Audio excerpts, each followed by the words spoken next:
Good evening, everybody, and welcome to another episode of The Fat Minute. I am your co host, BVJ. I'm joined tonight with my co host, Don John. We got a hot and bubbling episode for you tonight. That's a very irrelevant joke that is in no way a reference to anything that has happened tonight. Anyway, we're joined again by special guests Trevor Hello. and Michael. Fat minute. We should change it to the brown minute. You should have said brat minute. Holy Christ. All right, enough. Yes, Anyway, Dad. So tonight we are doing part two of the planned Legacy sequel episodes. I think tonight we will all be able, or at least the majority of us will be able to carry a very different tone than we did in the first episode. Um, well, let's just say it. We're talking about movies that we actually like much more. So the first movie tonight is Mad Max Fury Road, 2015. George Miller, who did the first two Mad Max movies, and Michael, correct me on this statement if I'm wrong, but he did some segments of Thunderdome. Uh, I think he made most of that movie, yeah. Okay. If not all, but I thought he did.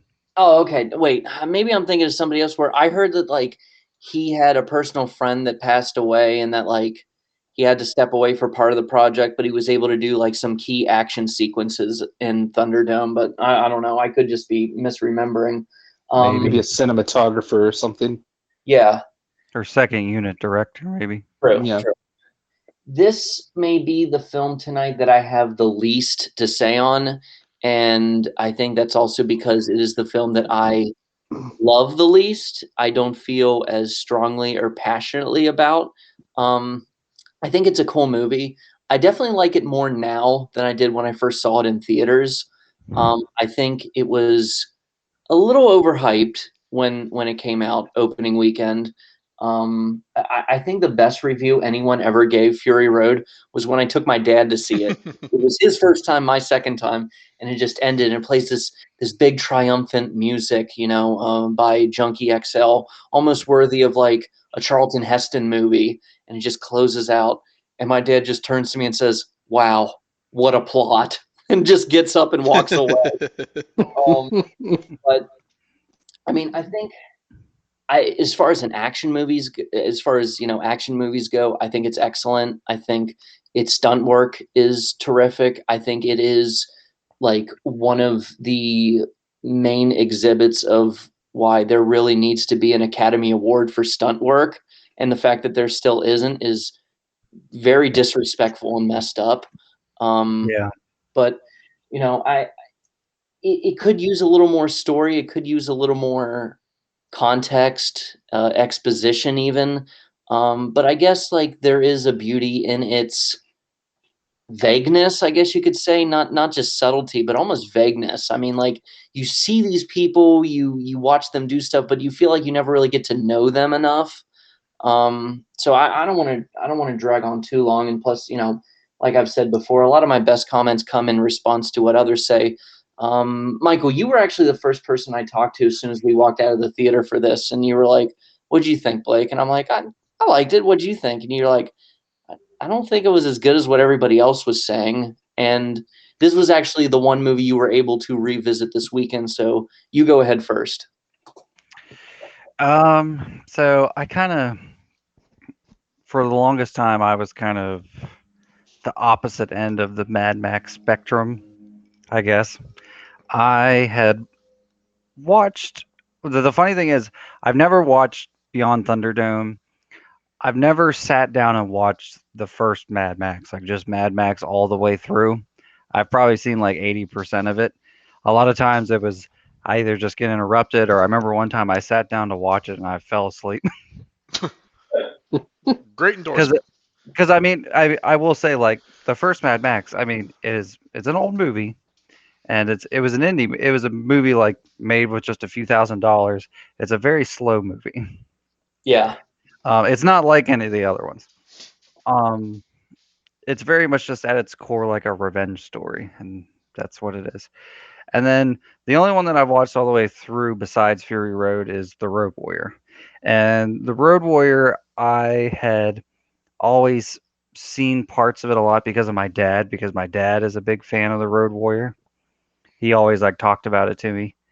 Um, and you can just tell by like movies since the 80s, like so many movies have like ripped off or been inspired by The Road Warrior. Like that was a huge inspiration for like sci-fi and action movies and especially video games. Um, but it just I don't know. I had this the experience I had with Fury Road was the same experience I had with Guardians of the Galaxy. When I saw Guardians of the Galaxy in the theaters, just like Fury Road, everybody was talking about. I mean, everybody, like people that like weren't into those type of movies. Like there was like people that weren't superhero fans or sci-fi fans were talking about Guardians of the Galaxy. Like Yeah. like teeny. I mean, not to stereotype or sound sexist or anything, but like teeny bopper girls like were talking about Groot, and like 3 months before that, like they never even heard of Groot. Like months before that, a lot of comic book fans had never even heard of Groot. Yeah.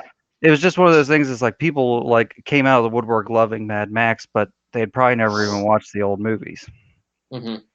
And I don't know. I don't know if it's just me being kind of hipster. Like when I watched it, I kind of went in with my expectations down because people were just talking it up, and I'm just kind of like, yeah, whatever.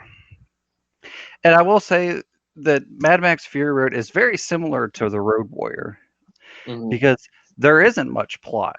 And I'm not saying, and look, in hindsight, that's not a bad thing. It focuses on the action. It kind of just has this basic setup where the Yeah. Road Warrior was bad guys are attacking these people because they need oil in a post-apocalyptic world, and Mad Max Right. gets involved. He's Right. kind of like just he's the he's the wandering gunman that kind of like almost like a western that like shows up and has to help. It's the same thing with Fury Road. A group of people are trying to escape like a bad guy in like a basically just a 2 hour long highway chase, and Mad Max is along for the ride. They're very much the same movie, but this one is kind of like with new technology and a bigger budget. Yeah. Um, and I don't know. I was like this movie doesn't have a plot, and I was like people love this movie too much. Like they're just putting it on this giant pedestal. And I don't know. I had to get away from it. Like, and I hadn't watched it since I saw it in the theaters. Like, I hadn't watched this movie until today. Hmm. So And that's in like hind almost 6 years. yeah, it's like almost 6 years. And now that I rewatched it, I do like it a lot more than when I first saw it. I Hmm. think I think it is very commendable, like for its action and cinematography. Like it's a beautiful movie, Yeah. Hmm. and I give George Miller praise because they got the original director back to do it, and he didn't. It only had CGI when it needed it, like Yeah. with the sandstorms and stuff like that, like or the I th- giant waterfalls or whatever. Like it's I too think impractical. I think I read a statistic about it was either 75 or 80% of the movie was done with practical effects. Yeah. Yeah, Like they only use CG on what they absolutely had to. Hmm. yeah. It's like in most of this movie, it's just cars and stuff driving. So, and a lot of that is Mhm. real. Like people, like they said, like the people on those uh like bungee poles that kind of go back and forth. The Like that bungee was guitar man. yeah. It's like that was all real. And also keep in mind that like I read another statistic about that where a lot of the a good chunk of the CGI that they did spend money on wasn't just to add or create, it was to subtract. Like they were taking away wires and cranes, and like they were taking Yeah. away like background stuff, which Mhm. I think that kind of CGI is actually a little more impressive to like almost you don't even notice that there is supposed to be something there, but it's not there. Yeah, kind of Well, I like mean the night scenes were filmed in day, from what I understand, and they They just put that Like, like blue filter over it. well, they manipulated it and like overexposed it to give it like a unique look. Huh. Yeah, and that was another So thing. Like yeah. the color really pops. Like the daytime, like everything's that kind of yellowish orange, and the nighttime is like a really like royal blue. Yeah. It's Yeah. it's a very pretty movie. Yeah. That's you gotta Well, get. Yeah, I think it's like George Miller said, like he didn't want it to look like any other big budget action movie like within the last however many years. That was actually in reference to his. I don't know if it was the cinematographer and the editor, but I think it was the editor. His his editor for this movie was a woman, and he specifically wanted a woman. They said, "Well, why is that?" He goes, "Well, every other action movie I can think of, it was edited by a man, and I don't want this action movie to look like every other action movie ever made." Well, it goes a step further than that. You know who the editor was? No. His wife. Oh, that's awesome. Yeah, and and I yeah, and believe she won an award for it. Oh, this one like If I 10 remember, Oscars. This one like well, almost. I it think it won won four. best editing. It won 4 Oscars. I know that. Oh, it Yeah, was nominated for 10. My bad, or something like Yeah, that. yeah. but I think it one of them was best editing. I'm pretty sure all 4 Oscars it won were all technical ones. Yeah. Mm. But a funny thing, I don't know. I guess I kind of when I was watching in the movie theater, I don't know if it's just because it's been a long time since I saw it. I Mm. forgot a lot of stuff. Like I remember watching the movie in theaters and thinking like, why did they capture Mad Max? Like, why did he strap him to the front of a car? Like, why are they bringing this dude? And I totally forgot. Like, rewatch this movie.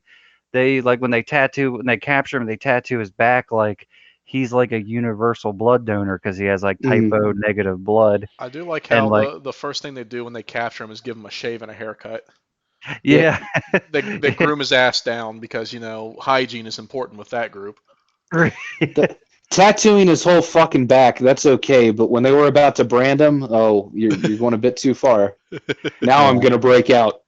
Yeah, but it's like I totally forgot that like Nicholas Holt like needed him like because there's Yeah. this whole thing with the war boys that like they say they have a half life, so I guess they're like dying of some disease. Like they kind of have they have like boils on their body and like Mm. he like literally while he's driving, like Mad Max is strapped to the front of his car and like he has an IV like running in between like his chain. It's like going Mhm. to Nicholas Holt. So I Yeah. thought that was kind of interesting. Um, but yeah, and one of the things this movie succeeds in, rewatching it, this world feels lived in. Like this isn't. I'll give this movie. This is not style over substance. There is substance here. Yeah. When you look at these people and you look at the world and like listen to the dialogue, I think this movie really benefits watching it in subtitles and like catching what they say because Yeah. Mhm. the world feels lived in, like the whole like culture of the war boys. Like they kind of live in this or they believe in this warped ideology of like Norse mythology Yeah. mixed with worshiping cars because they like chant like V8 and it's like that's a type of engine and they talk about dying honorably and going to Valhalla and like that's Norse mythology. And then Yeah. like before they die, like they spray some kind of chrome stuff. I'm not sure what it is, but it like gets you high so you can like die a good death and Yeah. it's interesting. Yeah. It's very interesting. Um, and I think for an action movie like Charlize Theron and Tom Hardy, like they both put in really good performances. Hmm. Mhm. I mean, Tom Hardy is good in everything he is, and Charlize Theron is a really good actress. I mean, she's an Oscar-winning actress. Um, the funny thing is, a lot of people say, and like I agree with it too. Like Furiosa is very much the hero of this movie. Mad Max Yeah. is just kind of along for the ride. Yeah. Yeah. Yeah. I would.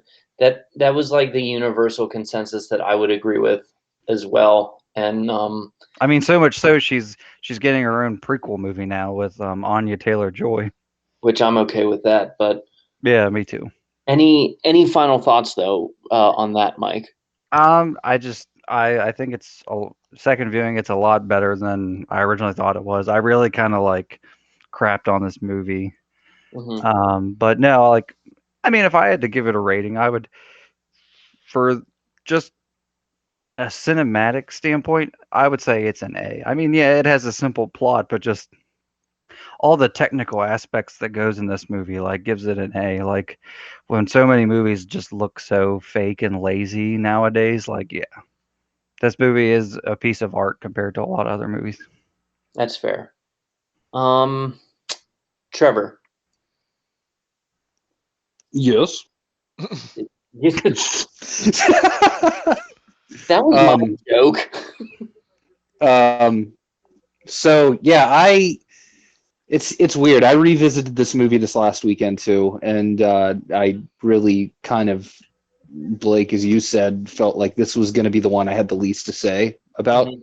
Yeah. But I don't know. The more I dwell on it, like Mike mentioned, I don't think I really appreciated it for all it was worth way back when I saw it in the theater in 2015. Yeah. There was a lot of stuff in this viewing that I kind of felt myself attached to more, and I think I just appreciated it more as a whole. Like back then, I saw it for this super pretty, legacy sequel to a pretty established film franchise. But now it's like, I don't know, I see it more as like a standalone thing that doesn't exactly rely on what came before it. And that's weird to say because that's the only movie we're talking about tonight where one of the original creators kind of stepped back into the lead role and took the reins. Yeah, that's a good like reminder there. But yeah, I mean, there were a lot of times when I was rewatching it where I was like, I wish I could learn more about the lore of these characters, like a bit more of like who Morton Joe is and like how he came to power and like some of the silly little side characters that show up. Yeah. But at the end of the day, you have to step back and realize, unlike a lot of movies in this vein, as Mike mentioned, Furiosa is the hero, right? Yeah. But she's not. I guess you could say she's not the main character. That's Max. Mm-hmm. And what's weird with this movie is like your title character is the audience's self-insert. Yeah, basically. Yeah. Do you get what I mean by that? Like, Yeah, and he's that's our not the right, and that's not the case in a lot of movies. You don't consider the protagonist like the insert character. I mean, you could Mhm. probably But count on both hands the number of lines Max actually says in the whole movie.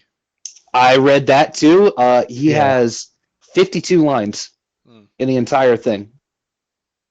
Yeah, and well, Um, in the Road Warrior, like Mel Gibson's Mad Max, like he didn't talk a lot in that movie either. Yeah. right. Yeah. But I don't know. I kind of appreciate that in a way that the protagonist becomes the insert vehicle character, and they actually make it work. But Yeah. and that's kind of when I stepped back and realized like maybe it's good that we're not seeing the entire lore of these people and their backgrounds, because like when you're following Max, it's like he doesn't know all that. I mean, the movie begins from his perspective, and the very last shot of the movie is what he's seeing as he's leaving that crowd of people. He's And, like he's looking up and seeing Furiosa and them like rise up yeah. back to the tower.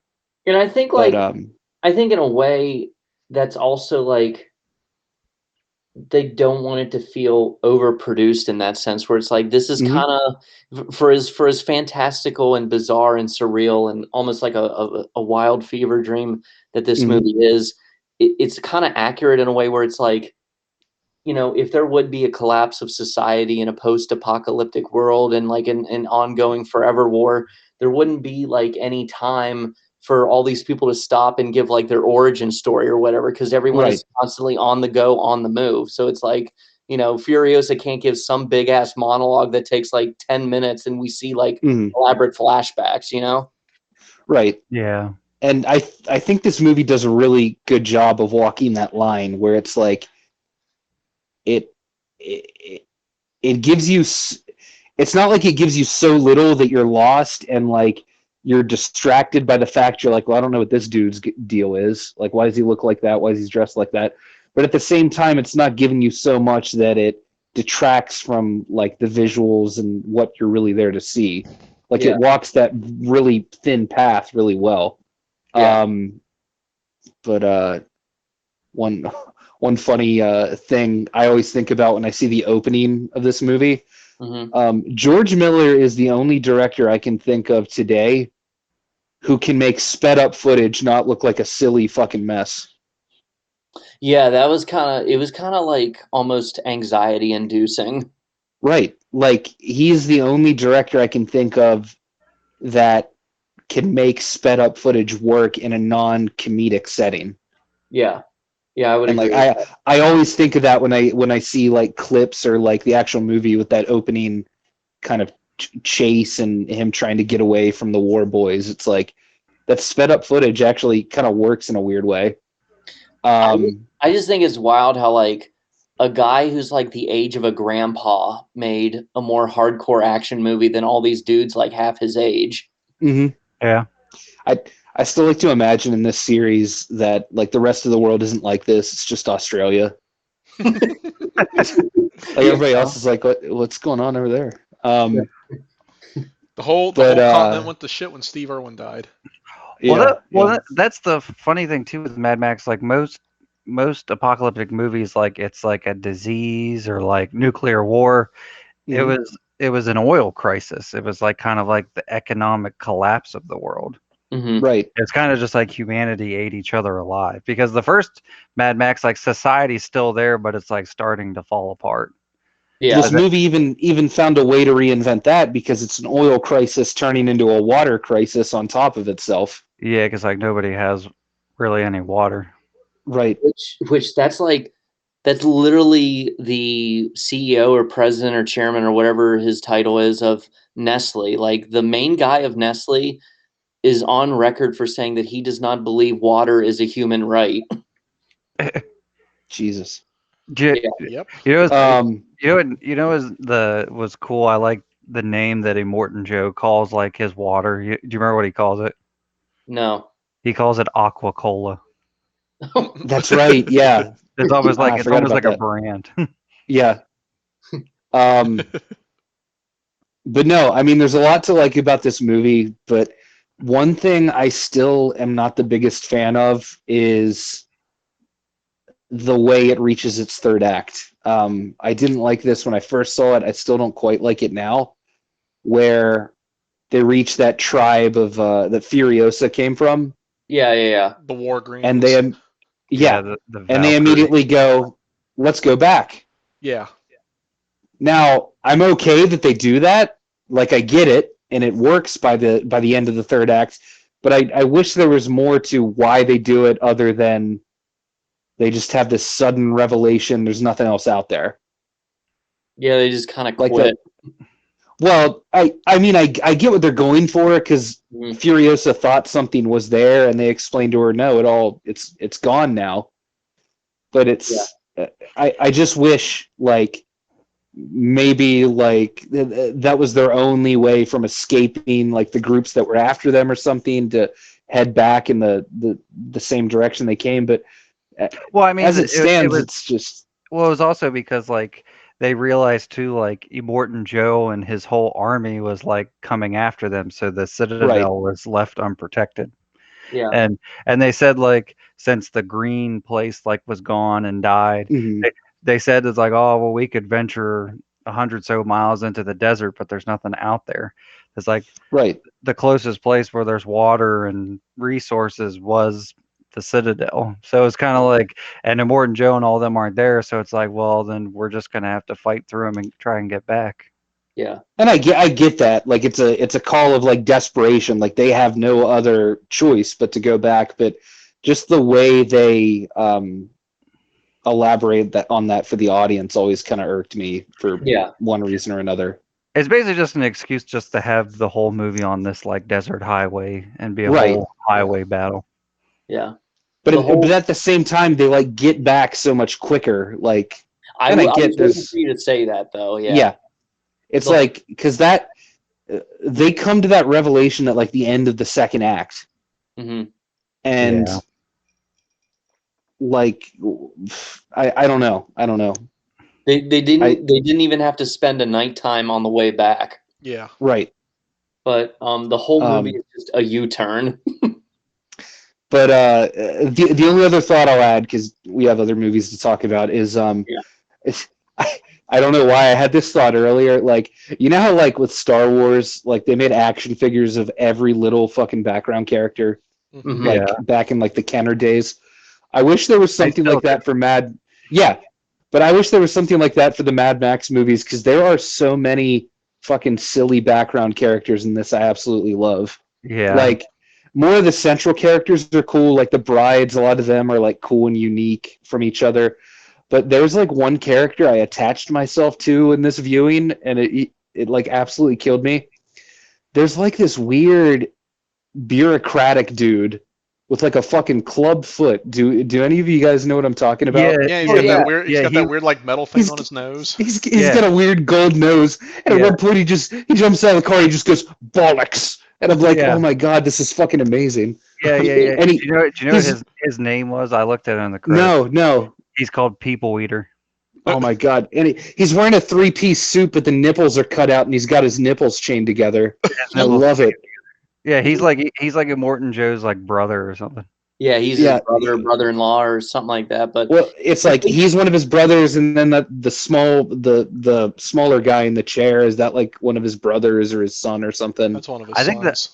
Yeah, I think the little person is his son, and then the Gotcha. big muscular guy Rictus is his son. He's like, I had a baby brother, and he was beautiful. yeah, That's yeah, right. I forgot about that line. That line's great. and he was Oh, perfect in every way. It was perfect. I swear. But yeah, the one guy you're talking about, Trevor, he basically looks like if Oswald Cobblepot got stung by a bunch of hornets. I love him. I love that there's some dude that still knows like what a bureaucrat looks like in this day and age, and he's Well- like, I'm gonna commit to this. Well, and George Miller, he was always really good at. I mean, I wouldn't say his villains are the most like flawed or like really um like deep, but like his designs for villains are amazing.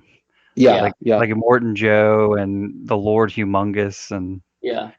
even Master Blaster is pretty cool. Right. But I mean, and Morton Joe does. I feel like when I first watched it, like he didn't really have any motivation, but like when you look at it, like he's all about like his family, like his Somebody his took my cronies- stuff. yeah, he's all about his family, and like he's about like producing like a perfect like heir, and that's why Right. he keeps all the beautiful women like locked up for him to have. Hmm. and and, like- he don't got much longer. I mean, and you got to think too. I mean, I'm not saying he's a good guy or anything, but like the Rosie Huntington Whiteley, who plays the one wife that he likes the most, like she's pregnant with his kid. Like, I mean, he is trying to just get his kid back if you think about it. Right. Before it's like stillborn or Well, whatever. isn't one of the other ones too? You find out but later. she's just not showing because like Yeah, she, Rosie Huntington Whiteley was like about to pop. yeah. And she And did he when she got fucking- run over. Yeah. Well, I mean, it goes to show because they like fucking flip that car to avoid hitting her. Like, Yeah, Yeah. because like, and he makes it a point that like he wants them all alive. Like he's not like, Right. oh, I want to kill them because they ran away and stuff. Like Right. he has a twisted sense of that he cares for them. I mean, it's kind of just a shallow sense that he wants them to bear his That- children. I mean, but, he calls them property. yeah, Right. yeah, No, and that's um, the thing. This is without a doubt like one of the most feminist action movies ever made, because Oh, the yeah. whole point of the movie is just men are a bunch of fuck ups. They ruin everything. They're gross. And the real hero of the movie is Furiosa. You have these band of women that kick more ass than Mad Max himself, and then they meet a bunch of elderly women and they kick more ass than Mad yeah. Max. Well, and that's the thing. All the protagonists are girls. Like the only two that are guys are Max. Like Max Yeah. and Nicholas Holt. But he was a bad guy. He just turned good. Yeah. right. Was that your final thought, though, Trevor? Well, I was going to add, since we started talking about the wives, Mike, the one you were just talking about, it's like so fucking painful when she assumedly dies. Because Yeah. it's like I can't remember exactly how it worked, but she like avoided some sort of like obstacle and grabs the door, and then the fucking door falls off the car anyway. Well, like she was like leaning out the side, and then like the truck hit That's right. something, and they thought like she got crushed, but then she kind of sticks out for a second, but then the door Yeah, she's hanging on breaks and she falls. Yeah. it's like so fucking painful because it's like, oh my god, she like just escaped peril. Mhm. Yeah, But fuck it. and they like want to go back for her, and they're like, Max is like, she went under the wheels, and they're like, no, Yeah. are you sure? Like, did you really see it? And he's like, she went under the wheels. Well, and then he imagines he like has a flashback to that girl, doesn't he? His Yeah, daughter. I I guess read that's not supposed to be his daughter. It's supposed to be from like some expanded like it, comic or it kind of something. looks like the feral kid, but that was a boy. Oh, I thought it was his Yeah. daughter. I just assumed it was her. They do show callbacks, like the little flashbacks, like you see Mm. like how the bad guy from the first movie dies when his like eyes bulge out, Yep. and then Yep. and you see Lord Humongous's mask like real quick. Yeah, hmm but But that's the last note I'll leave on. I appreciated it a lot more this time around, but the basic plot still has its issues for me. fair enough. Donnie. I feel like this movie, along with the Fast and the Furious movies, are the movies that like dude bros who meet up with their cars in the Walmart parking lot have wet dreams about. Um, when I first saw this movie, I was also in the boat. Like I thought it was cool. I think there's a lot to praise it for from a technical aspect. I think it has a lot going for it from a cinematography aspect. It is a really cool, really nice looking um, action movie. But I did not then, and after rewatching it, I do not now feel that it deserved to be nominated for Best Picture. Mhm. Um, and my problem, I mean, Blake, you one of the first things you said hit the nail on the head for me with one of my complaints about this movie is how there's not a lot of context for a lot of these characters. Like the biggest example, in my opinion, is Max. Um, Especially when you consider, I mean, this movie came out like almost 30 years since the last Mad Max movie. Mhm. I have never seen any of the previous Mad Max movies. This is the only one I've seen, so I got nothing to compare it to, and I got nothing to go off of. And I feel Mhm. like that goes for a lot of people who saw this movie. So Mhm. we start off Max already talking about how like the world's gone to shit and he's like barely struggling to survive in it, and how he's got this PTSD and he's having these flashbacks of all the shit he's experienced. It's like, okay, who are these people? What are these things he's experienced? How did this happen? How did he get here? We're given none of that. Um, and it just kind of forces you to just kind of jump in and accept it as it is. Mhm. That being said, you're able to do that a lot easier with this movie than a lot of other movies. Um, Mm. as far as the plot goes, my problem with this plot isn't so much that it's too simple, it's that it's too repetitive. Um, I mean, by the third loud vehicular combat scene, I was like, all right, is anything else going to happen in this movie? Because all those scenes are pretty lengthy too. Um, Mm.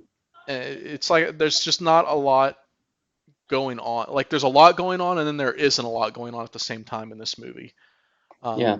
But like I said, I mean, it's cinematography wise, it's amazing.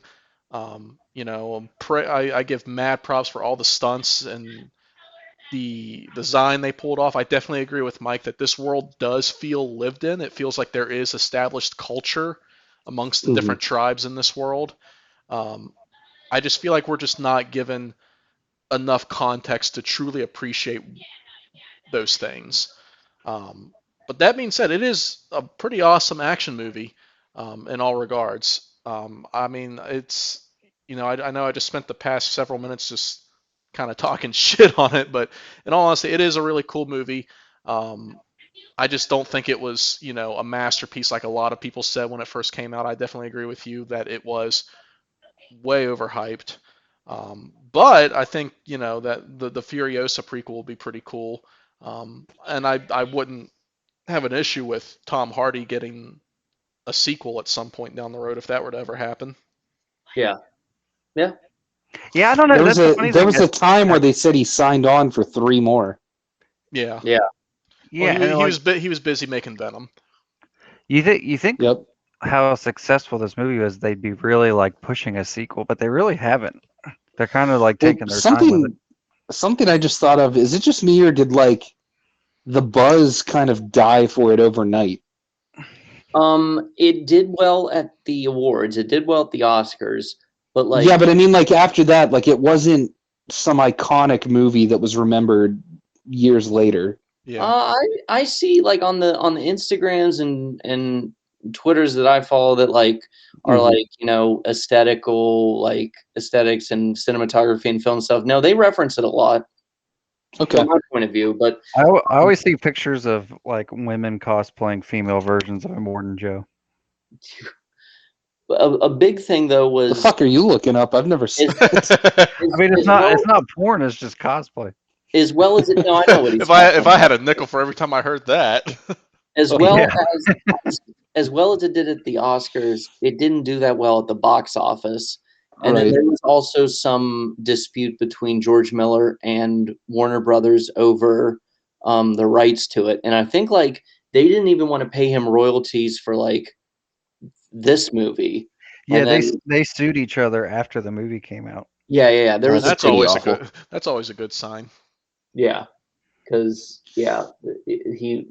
But anyway, It surprised me a little bit. Another thing I saw is that like you wouldn't guess it from watching it, but apparently like George Miller and Tom Hardy did not get along very well while shooting. Oh, oh really? nobody got Yeah. along while shooting this movie just because of how awful it was to shoot. I mean, you got to think you're in the middle of the fucking outback where it's always 2 million degrees. Like, You're in that part of Australia where no one lives. yeah, Yeah. and you're isolated except for amongst each other. It's hot out, and like Right. you're having to shoot this movie with all these dangerous stunts going on.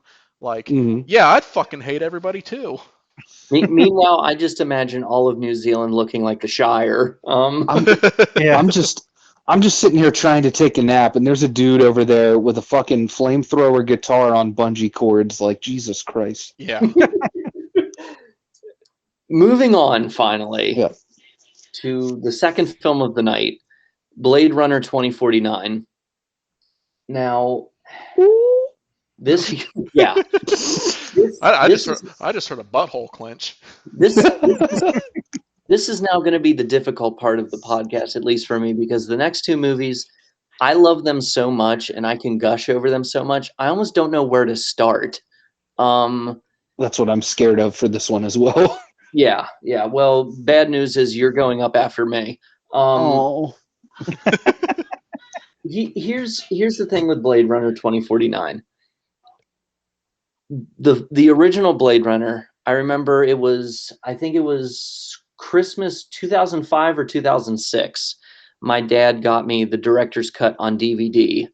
Was this one of the ones where you got sick or not? No, I didn't get sick. But Okay. I remember because let's be honest here. You know, growing up, like when it comes to Christmas, that's the mom's job. Like that's what the mom does. Whoa. No, I mean, let's because my Hashtag cancel Blake. Blake's canceled. everybody took that the wrong way. Like when it came to going out and like Say that on Twitter later. searching for your Jesus Christ. When it came to like searching for my Christmas list, it was always like my mom that did that. And even my wife has a joke where she's like, yeah, growing up, my dad was always just as excited as we were to see what we got for Christmas. but my dad specifically went out and he picked this out for me. And he had seen it on, video when I was still like, couldn't even walk yet, because I think it was like, no, I was just a toddler, because I think it came out like the VHS for the director's cut came out in like 1992. But anyway, what I'm getting at is this was one of the last movies my dad had to introduce me to, because of course, like he showed me Star Wars, he showed me Indiana Jones, he rented, the Christopher Reeve Superman movies for me. He had the 4 Batman box set on VHS that was, Burton and Schumacher. But this was like, at this point, it was like, okay, you're old enough now where you have to go out and, discover whatever movies you want to see on your own now. But this was like the last movie he introduced me to. And I know when I say that, it makes it sound like he passed away right after he gave me that. but I thought it was really In cool. memory of Phil. Son, this really happens. Watch it over and over. Prepare. Um, um, yeah, it takes place the year his granddaughter was born, which is hilarious. But anyway, It went a little differently than expected. anyway. But what I'm really trying to get at is I loved it. I thought it was a aesthetically pleasing film before I even knew what that phrase was. And I was really excited to show it to Michael and Andrew. You know, I remember I went over to Andrew's for like a sleepover, and I was like, "Oh, you guys got to watch this one movie my dad gave me for Christmas," and they thought it was cool. And but despite what following it had, it was a cult classic. I mean, it is a cult classic in every sense of the phrase. But despite how much it was loved by who it was loved by, there was always like this agreement, this understanding that it was a one and done. It was an open and shut, in and out. Like I don't think anybody ever expected there was ever going to be a sequel because obviously it bombed in theaters. Nobody I feel like nobody had really held out hope for a sequel. Nobody begged for one. Like we just all lived in a world where we just unanimously, you know, agreed that like Blade Runner there was only ever going to be one movie. So when I heard that they were finally going to make a second movie, I was like, well, this could be pretty cool. And then my excitement went through the ever fucking roof when they said that Vinny Delam shit. Denny V. How do you pronounce this guy's name? I believe I should know this, but I believe it's yeah. Yeah. Said the director of Prisoners was going to make it, and I was like, okay, like I don't think I could possibly be any more excited for this movie. And then they announced that it was going to star the Goose. Goose. The Goose. The Goose. I just love how Ryan praise him. His nickname's the Goose. On a shit posting group, yeah, they call him the Goose. Oh. I was like the Goose, like Top Gun. But I just love how my favorite twist was between the 2000s and the 2010s. Ryan Gosling's fan base changed from a group of teenage girls who love The Notebook to a group of 20-something, 30-something-year-old guys on the internet that love his jackets. But I mean, Ryan Gosling, like in Drive, in this, and Place Beyond the Pines, like he's literally me. Like he is. Okay. Don't toot your horn too much. Michael, if you're unaware, that's also a joke on the shitposting groups. Is like all these dudes say that Ryan Gosling is literally them. Literally me. So he's just everybody. He's like the most. The joke is that he's the most relatable protagonist in the last 10 years because he's just quiet but cool, and like he keeps to himself, but he has a lot of thoughts and feelings, and they're just like, no man, like he's literally me. He's literally me. Hey man. But if anyone tried to attempt any of the stuff he did in the movies, they'd either pussy out or get killed. Well, I mean, you can look at the amount of photos of people online wearing the Drive jacket and it fitting poorly or just looking goofy, and you would know that. Or you can tell they live in their mom's basement. Yes, that's just like when you see someone wearing a Superman T-shirt that's all baggy. It's like it just doesn't look right. It's not quite. But, Superman's sick. But so sorry, Billy. Superman slipped a disc. Blade Runner 2049. It's a very hard movie to recommend to other people because I have to start off being honest with it. I'm like, it's very long and it's very slow. And they're like, okay, well then what are you recommending here? Why do you love it so much? And one of the first things I have to say is it is the most beautiful looking movie I've ever seen, especially among any genre film.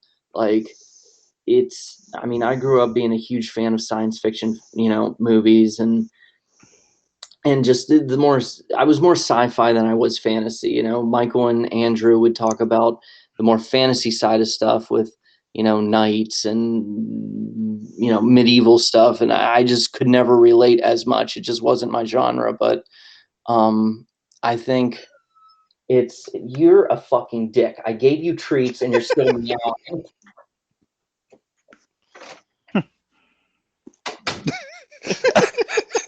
What if he just didn't come back? Yeah, no, I'm back. I'm sorry. You literally couldn't have exploded if you didn't have exploded. If you hadn't exploded, I wouldn't have even fucking. If you had not exploded, I wouldn't have even noticed the meow. My bad.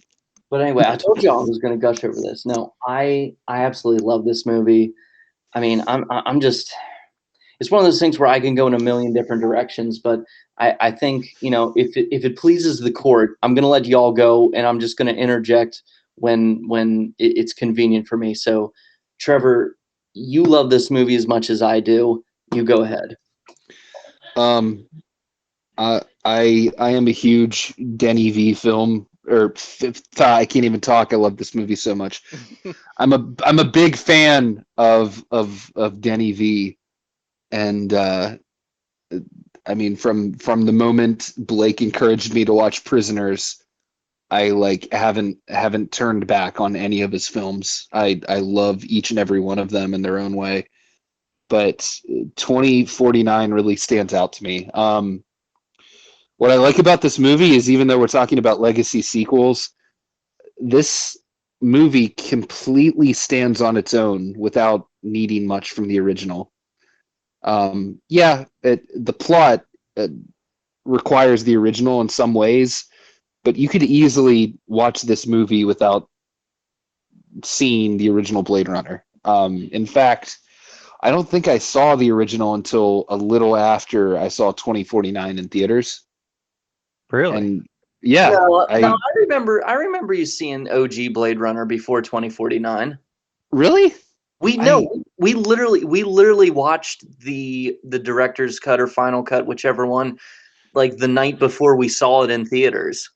Okay, well, regardless, I don't know. I enjoy this movie today even without having revisited the original Blade Runner that much. It's interesting because like it fulfills the aesthetic of the original Blade Runner, but it kind of makes it its own. When I watch the original, it feels like a fever dream to me. I don't know how better to explain it. That's not a bad thing, but it's like a weird dreamscape. Like it doesn't feel real. Like it feels like I'm half awake the entire time I'm watching it. Right. But this one, on the other hand, it takes that aesthetic, but I don't know. I just feel like it's more action packed. It's more immersive. Mm-hmm. But I don't know. I'm kind of like you, Blake. I can go in 50 million directions, and I think I'm gonna. But yeah, I mean, it's just a lot of people would have groaned and rolled their eyes, like hearing that it was going to be 2 hours and 45 minutes. But for me, I was just like, oh my God, Merry fucking Christmas. And that's the thing, like this, I find it really hard to encourage other people to watch this movie, like as you kind of talked about, Blake. But yeah. like close friends as well as like my wife, I know she would never enjoy this. Mm-hmm. But for like someone who's like really into movies and just knows a lot about the history of Blade Runner and everything, like this is it's a borderline masterpiece to me. Like I'll always say Prisoners is like my favorite movie. Yeah. Especially of I'm just gonna keep saying Denny V's movies, but this is a really close second, and it's still like one of my favorite movies of all time. I mean, I don't love Arrival, and Sicario just did not do it for me. But I mean, honestly, that's the least of his for me to this day. Really? Yeah. I love Sicario. But like, I just the subject matter. I don't know. I've never found that like captivating. Yeah, I think it was just a waste of his eye, really. But as far as like Prisoners in 2049, no, he like in less than a decade, he made 2 near perfect films, as far as I'm concerned. Mm-hmm. But Yeah, like his other movies, it's like Arrival. I do like that movie a lot. But what I lean towards in that movie is the plot. The plot is what really gets me in that one, especially the twists and turns. Um, Sicario, it's like all visuals what I like because the plot just doesn't really immerse me that much. But this and Prisoners are the closest to like a full picture I think he's come. yeah. And like I love so much about this movie. One thing I kind of sat and thought about when I rewatched it recently is I'm amazed that scene involving Joy and her name escapes. It's like Mariette or something, the prostitute. Oh, Mackenzie Davis is the actor. Yeah, her character, her character.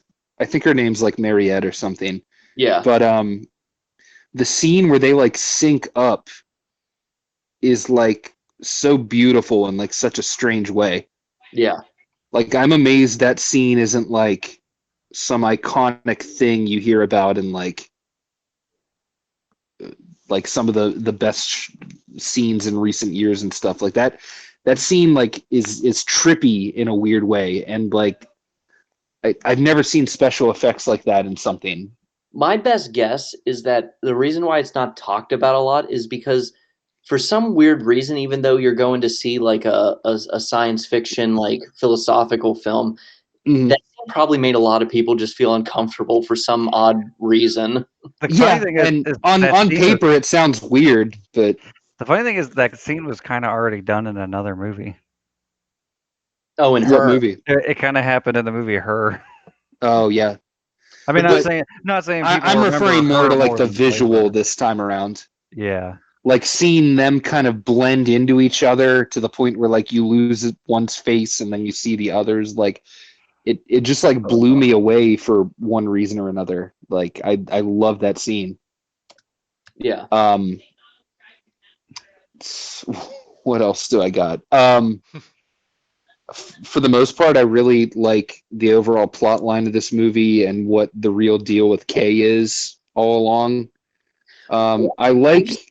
I just think Go it's ahead. really, I just think it's really impressive how like all the trailers, all the promotional stuff, like you find out that Kay is a replicant in the first 10 minutes of the movie, but you didn't know Mhm. that until you walked into this movie. Like they Right, like all the material led you to believe that's going to be the big question, Yeah. and they're like, nope, we'll clear that out right away.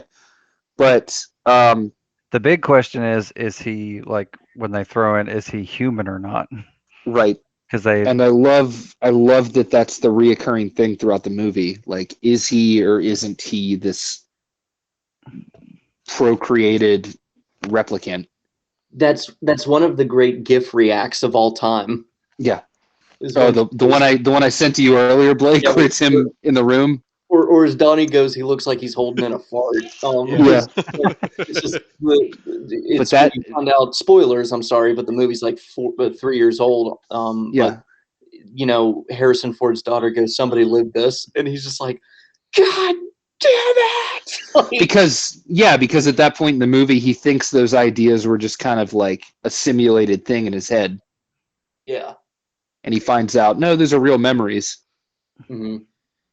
But I just love, and it works to the movie's advantage so much that like it doesn't give you the resolution for Kay that you're expecting. No. In fact, no. it jerks you back and forth on it like 3 times, and it never like becomes annoying or repetitive in that. No. Like it gives you just enough each time to be like, maybe he is, maybe he isn't. But I don't know. In more recent years, I've liked that occasionally a movie comes along that isn't afraid to give you the ending that you don't necessarily want. Yeah. Like I talked about that a lot with Ad Astra recently. That's another movie in that I still need to see that. tone. Well, spoiler, it doesn't give you the ending you want. Um, but I just love how that's done here. It's like Well, all and at once you find out with them, no, you're not who you think you are, yeah. or who you've grown to think you are throughout the course of the movie. All they have to say is she, and he immediately knows, oh, Yeah. Well, and as far as like casual or mainstream viewers not receiving what they would necessarily want, like mhm. in a way, this movie is ballsy, but then in another way, like it is the one critique I have is, and I know this will make me sound like a plebe or whatever, but like Mhm. this movie lacks a main true villain, like a one true villain. Like it's either Jared Leto or it's Jared Leto's assistant. But then also like this movie ends and like Jared Leto gets away. Like it just they don't Right. he never gets confronted or whatever. Like it just it doesn't matter. Like he gets away basically scot free probably. Yeah, it's by the end of the movie, you basically forget about the villains because Yeah, that's not what you're along for. Like Love, I believe her name is. I mean, she kind of comes and love goes. loves her Yeah. name. Yeah. And then Wallace, you don't really find out what happens to him. I mean, correct me if I'm wrong, but the last you see him is the scene with Harrison Ford, right? Which is Yeah. a great scene. Yeah, Yeah. that's a great scene, but Well, her then eyes are also like green. Ryan Gosling never meets him. Like the Yeah, main protagonist and the main antagonist never meet, which is right. weird. It's like the Fifth Element. But Yeah, that's true too. as much flack as Jared Leto's got in more recent years, I do like what he did with Wallace in this movie. Like Yeah, Mhm. a he movie's good when you have something good to say about Jared Leto. Yeah. Jared Leto, we need you to play a character with like this kind of god complex. Well, he Say no has more. he Yeah. has honestly, he has maybe my favorite line in the whole movie, which is you love pain because it reminds you that the joy you once felt was real. Like Right, that line will fuck you up. Like right. Do you know who was supposed to play his character originally? no. Bowie. Bowie. Oh, that But would have he been wild. but because he died, like, Yeah. they had Man. because But that's apparently that's who Denny had in like mind, like while he was yeah, writing it. I love how we've just but, adopted the nickname Denny like he's like our neighbor. Yeah, it's well, I think Denny that's how you pronounce his first name, Denis. Yeah, yeah, yeah. or Yeah. Denis. Denny. Yeah, well, yeah, yeah. Denny. Um, Denny. I'm being a but snob. back to Wallace. Just I just a couple more final thoughts though, Trevor. yeah. Sorry. I could go on all day. Um, Well, don't. okay. It is night as well. Um, but yeah, Wallace is like just I don't know what Jared Leto does with that character. It's like this really without doing a whole lot outside of dialogue. He's just like this really intimidating force. I don't know how better to say it. Very At first, sinister. like yeah, at first the whole he blinded himself thing is a little fucking silly, but I don't know. Like it just adds to how intimidating he is for me. And just add one more thought here before I'm done. The scene where Kay is chasing Harrison Ford through the casino and they're kind of like shooting each other Hmm.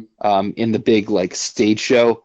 That is probably one of my favorite action scenes from anything in recent years. Just the weird hologram Elvis cutting in and out, like the music just coming on for like a split second. Like that Yeah, scene is like sensory overload in all the best ways, and I love yeah, it.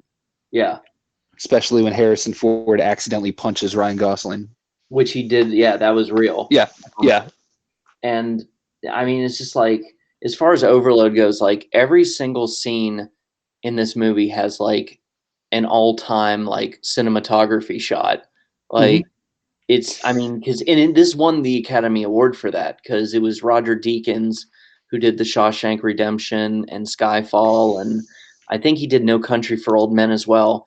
And like you could just feel that like when he walked on this set for the first time, he's like, mm. okay, I'm ready for my first Oscar. Like I'm tired of dicking around now. Um, It's time to bring well, your A game. speaking of which, because I was reading about this too. Do you know that the technical reason why pretty much the entire movie is at nighttime and it's raining? No. Denis was like really like he was really anxious that it would be clear that they were filming on the back lot, and I don't think that Uh, shows through at all. Like Well, the first movie had a lot of scenes in the rain too. Yeah, but I mean, of course they're going to do some scenes at night with rain and everything, but that's the reason why the entire movie is like that. Wow. Is Okay. he was really paranoid that it would be like clear to the viewer that they were shooting on a back lot, Yeah. so they basically masked it every way they could. And Yeah. I mean, not once, with suspension of disbelief and everything, would I have thought that was on a back lot. Well, yeah, like you barely see the sun at all in this movie.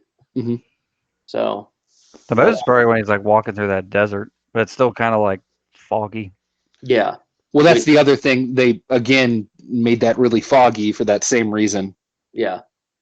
And then I remember hearing that like the iconic shot where the giant hologram of Joy is talking to him, like that was Mhm. real. Like they projected her in a mist-filled room and just used CGI to touch it up with. Like he's not just looking at like a bunch of golf balls or like a green screen or whatever. Like they tried to make that as authentic as possible. This is not why I became an actor. Yeah, yeah. Poor But, Ian McKellen. Sorry, Ian McKellen. but yeah, I mean, Talk at the tennis ball. Talk at the tennis ball like it's Frodo. No, I mean not to get off topic, but I was recently because I rewatched Lord of the Rings. I recently watched like a lot of the behind the scenes stuff for that in The Hobbit, and the shit Ian McKellen had to do would have been so fucking hard. Like it wasn't even like talking to tennis balls. Like he had to the dwarves and Bilbo like filmed all the scene together. Then he had to film like a scene completely separate and line Because up. he's so much bigger, right? Yeah, and like Yeah. line up the footage so it looks like he's like standing beside them and talking to them. And they're literally watching the footage of the dwarves and they're like, "No, Ian, you got to do this." They're like, "Oh, this person's here, that person's there." And he's like in his 70s and it's like, Yeah. God, it's like if I had to do that scene, I'd be fucking pissed off. yeah, yeah. But anyway, It's like he was basically quarantined off from the rest of the cast in a way. pretty much. And he's like, Yeah. I work with actors and he's all upset. It's just like, oh, I feel bad for him. You That's basically great. Talk to the tennis ball now. No. you had a Shakespearean trained senior citizen have like a fucking like malfunction. Yeah. Uh oh. Okay. Smog's coming. Run away. Come on now. Um, Imagine if they, No, please. imagine if they had gotten, because originally Sean Connery was asked to play Gandalf. Imagine if that happened. He would have fucking hit somebody. oh Yeah, my god. he'd be like, "Where's your wife? I'm gonna fucking hit her." I'm gonna smack her silly. I'm gonna smack her silly, Peter. You're driving me fucking nuts.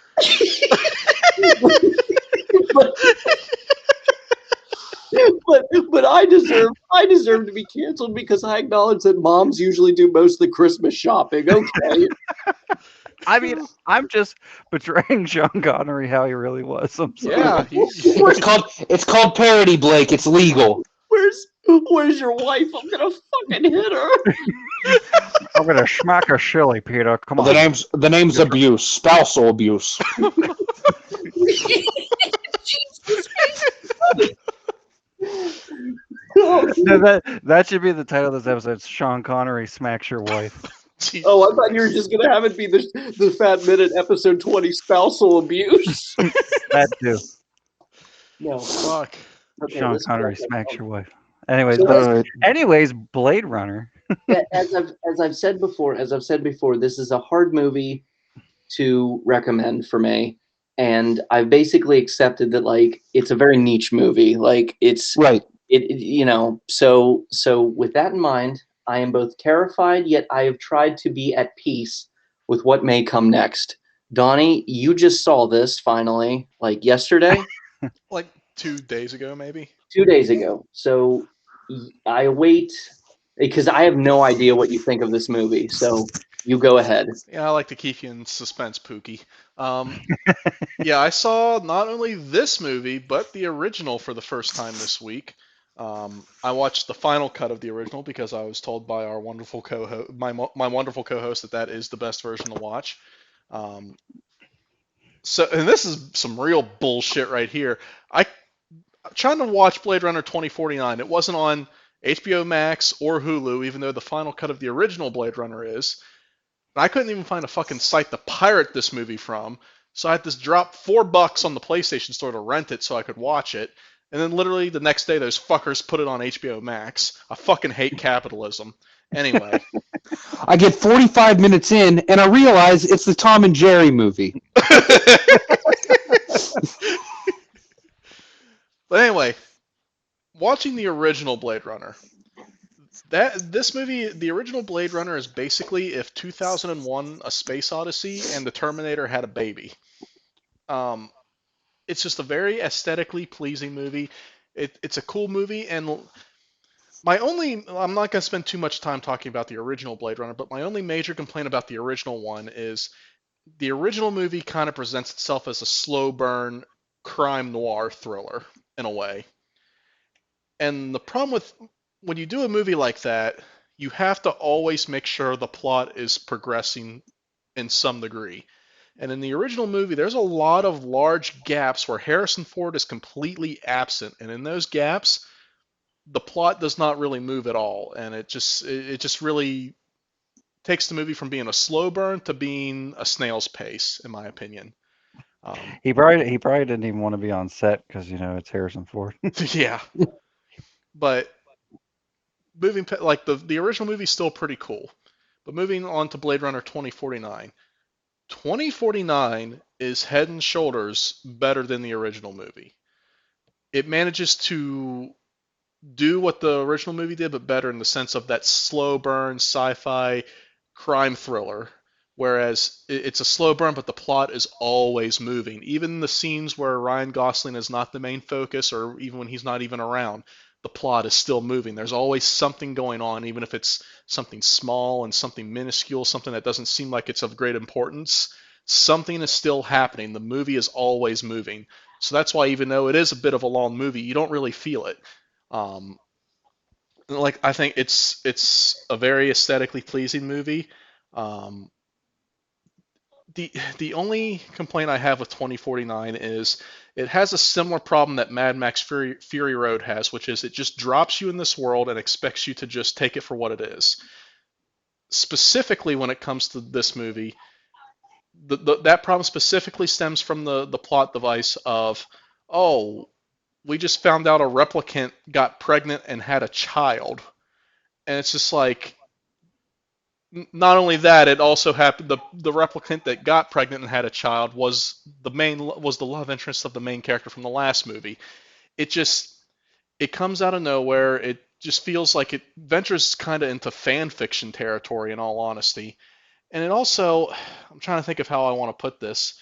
It just feels almost shoehorned in a way. It's just like you expect me to believe that, like, because they talk about how they've just made the replicants more obedient, more docile, and stuff like that.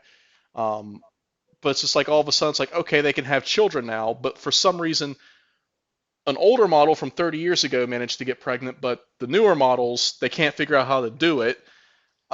It's just weird to me. It just requires a little too much suspension of disbelief. It's like, how is a machine getting pregnant from a biological being and then creating a child? Is that child biological or machine or somewhere in between? How does it work? I don't. It was too big of a question for me that kind of got distracting at times. And then Well, they also still haven't confirmed or denied that if Harrison Ford's character is a replicant or not. Like, was it Mhm. replicant on replicant love or human on replicant love? I think the fact that he's alive in Blade Runner 2049 kind of throws the replicant theory out the window, since in that movie they could only live for 4 years. Yeah. Also, that was something that only Ridley Scott believed. Like Yeah. that was never an intention that Harrison Ford was a replicant. Yeah. Yeah, and Harrison Ford said he doesn't believe he is. But the final cut In real doesn't. life, Yeah. Well, the final cut does imply like that he is like, but the whole unicorn thing, like he has implanted memories. Yeah. Right. But anyway, it's that little plot device just kind of got too fan fictiony and a little too distracting for me at times, just because it just raised too many questions and required just a little too high suspension of disbelief. But I do love how, like Trevor said, the movie just jerks you left and right all over the place with who and what Kay is, because when they're like, oh, this replicant had a child, I was immediately like, oh, it's Kay's gonna be the child, and he's gonna be the son of Harrison Ford. And then all of a sudden, it just pulls the rug out from under you. It's like, huh, you thought. Yeah. And I'm so glad that it did that, because if it turned out Kay was Harrison Ford's son, I would have not liked this movie as much as I do. Well, that Because that would have been peak fan fiction then, yeah, I feel like. Because Yeah. they absolutely. do that in almost every legacy sequel. It's like, oh well, the son or the daughter's the main character. Like, Exactly. I could be wrong here, but the whole thing with oh God, what was her name in the original? Who? Rachel. Rachel. That whole thing where like she has a child, that's apparently from a book they made in the 90s. Huh. Yeah, they made sequel Yeah. books, but none of those books were Yeah. written by the original author. Right, Yeah. right.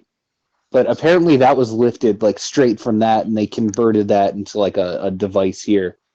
But Donnie, something you said just reminded me that I didn't mention. The fucking baseline test scenes are amazing. Yeah, Yeah. I legit started like that first one in the beginning of the movie, right after he gets the shit kicked out of him by Batista. Uh-huh. And he's taking that baseline test. I legit started getting like sensory overload really bad from it. Like Right. They do that so well. Yeah, it almost triggered me real bad. Yeah. And then also my problem with, like the ending to this movie is like they managed to make an ending more powerful than the ending to the original movie, which is saying something.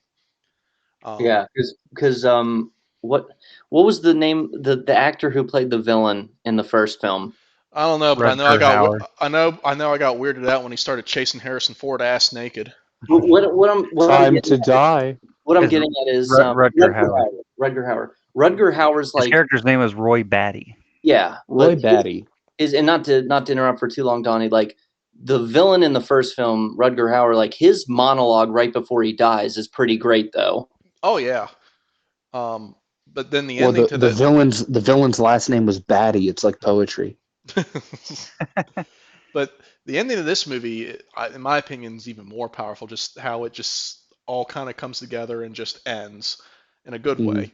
But my problem with the reveal that the doctor is Harrison Ford's daughter, it's just like I don't have a problem so much with the fact that she's the child of a machine and a man.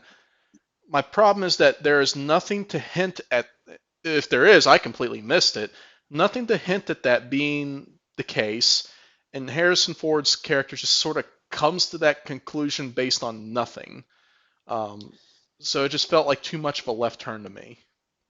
I can see where you're coming from with that, because it isn't. You can tell they didn't believe it was established that well, Mm-hmm.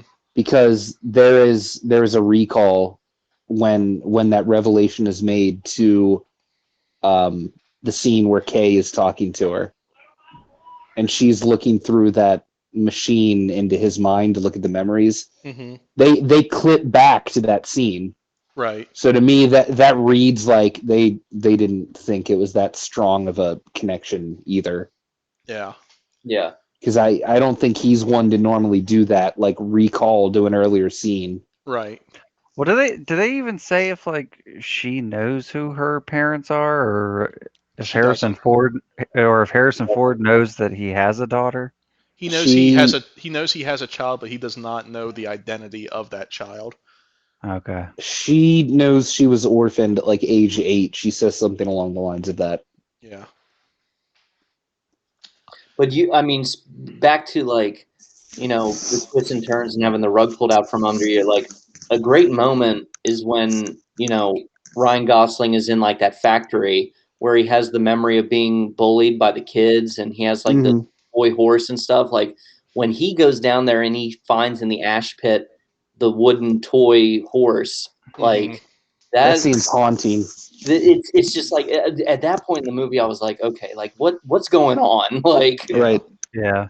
And that's also kind of, I feel like, an homage to the final cut, like with the origami unicorn for Deckard, and like Kay has the wooden horse. Yeah. Well, there's a scene later where the morning after the whole scene with Joy and the prostitute, when she wakes up, she looks at the horse on the table, and the way the shadows are aligned, it looks like the paper unicorn.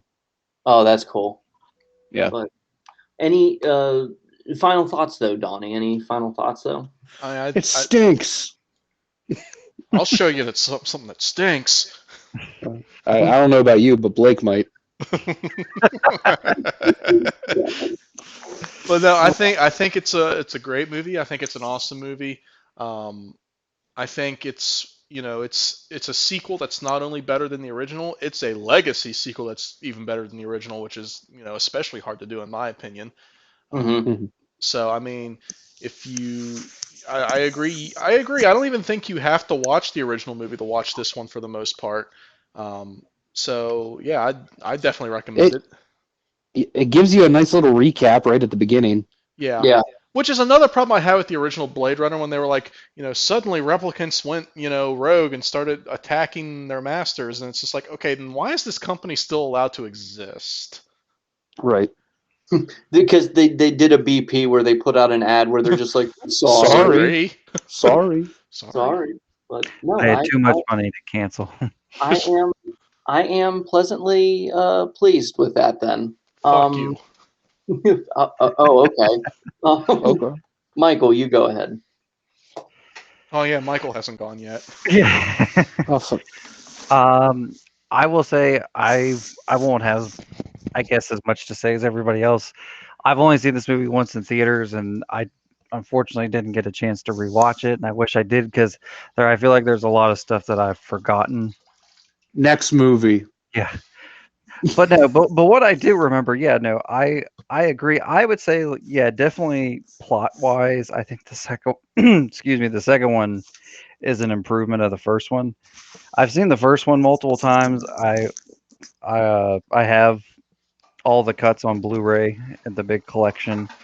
I will say though, with the original Blade Runner, I think it is very much like style over substance. Like I think people are so enamored with Blade Runner because of the atmosphere and like the look of the movie. I feel like that's inspired a lot of things, like something that popped in my head, like Akira. Like you can tell Akira was very much inspired by Blade Runner.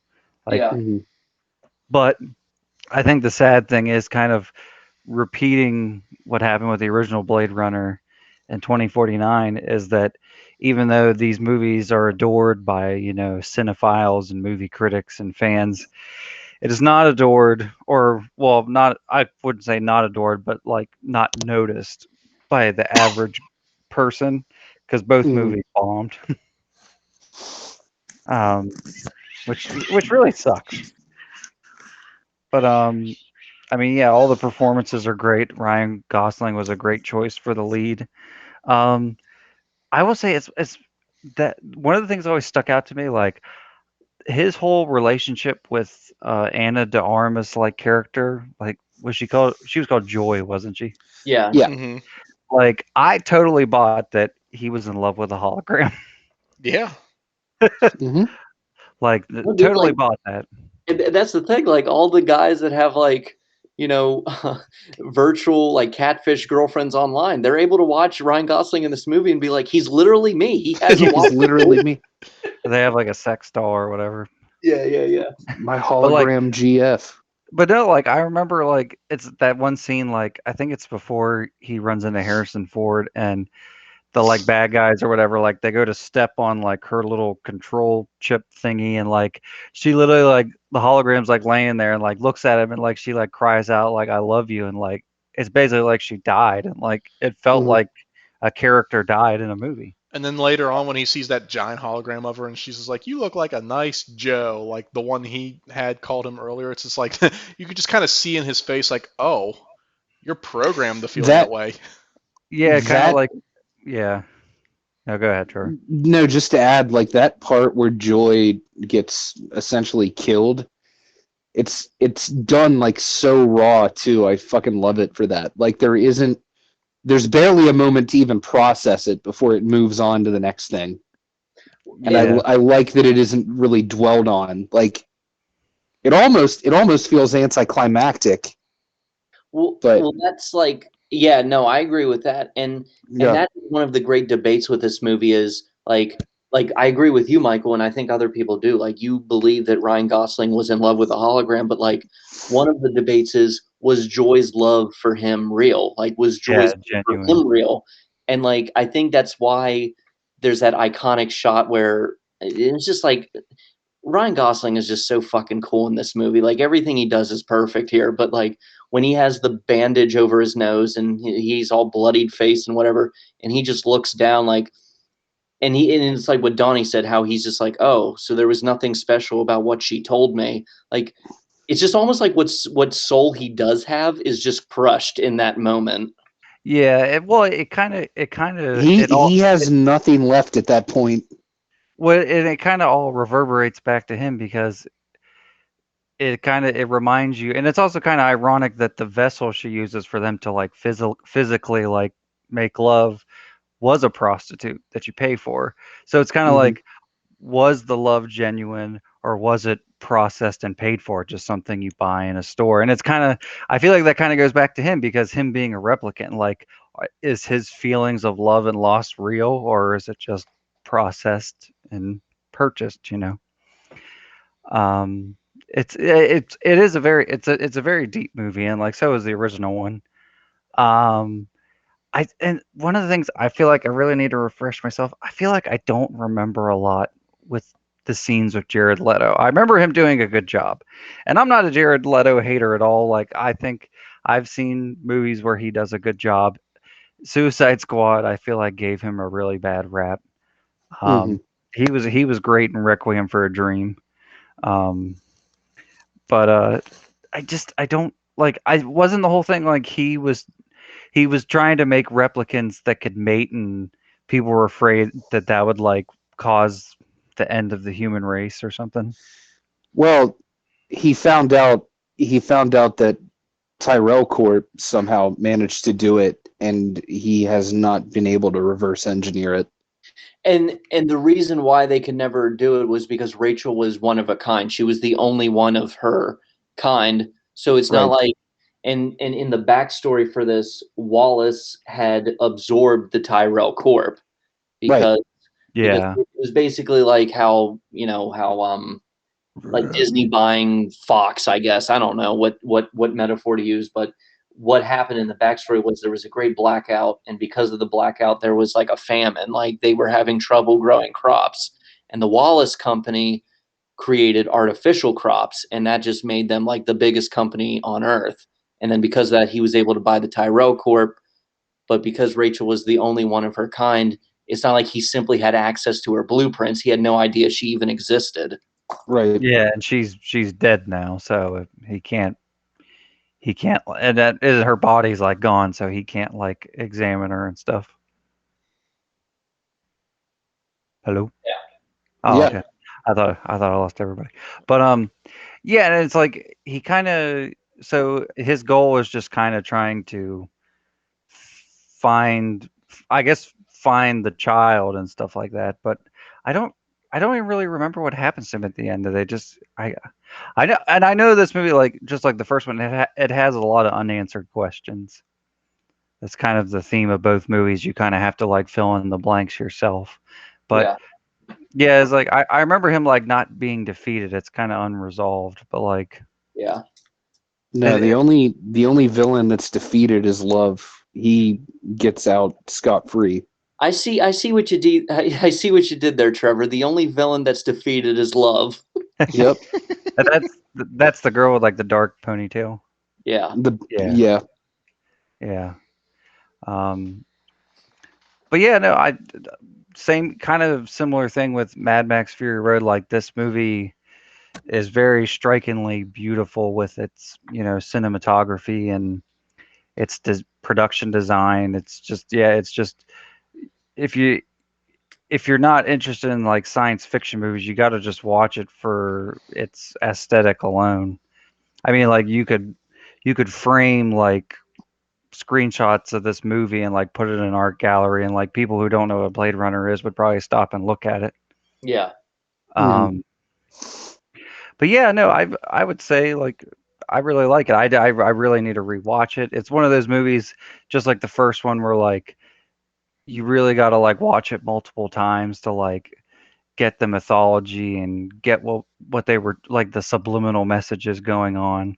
Like Mhm. I think that's really why like the original one has endured the test of time. But Yeah. yeah, no, it's really good, if not better than the first one. No, that's good. That's good. Mhm. I am my heart is warm that we are more or less on the same page with this. So let's move on to the final film of the night. Now Donnie and I get to gush. I'm sure Trevor and Michael will too, but Doctor Sleep. Mm. Um, Gonna be but me in about 45 minutes. it's such a dad joke. So and I'll try not to be long-winded with the setup here. Doctor Sleep. You've got 45 minutes. Yeah, yes. Yeah, true, guess. Anyway, Doctor Sleep is a movie that, and I was excited for it, like from when they announced the director, like Mike Flanagan. He did The Haunting of Hill House. He did Ouija: Origin of Evil, which the first Ouija movie is not Fucking good. stupid. No, but I'm gonna take a wild guess that you haven't seen Origin of Evil, have you, Donnie? Nope. It actually, like, people that absolutely hated the first film love that film. Like, it is an improvement. Like, it's a prequel that like was just able to, honestly, it makes the first film bearable in hindsight in a way, because it kind of like does callbacks to it. The point is, he made a sequel to a movie everybody hated, but he actually made it work. So that's a success. That's an achievement. And so, I was excited when he was cast in, and then Ewan McGregor. I feel like, I mean, other than like Star Wars prequel memes, like I feel like we do not appreciate Ewan McGregor enough. Like, he's wonderful in Big Fish and so many other films. Like, he has never been the issue with any movie he's been in. Even if the movie isn't that good, it's never his fault. And Right. I don't know. I feel like we've all could have done a little bit better, like appreciating him more. But he I'm was, sorry, okay? yeah, you fucked up and you owe him a written apology. Um, but and then I saw the trailer to this movie, and the trailer was pretty solid. Like, I'm like, okay, that's pretty cool, because I wasn't counting on them making a visual sequel to Stanley Kubrick's The Shining.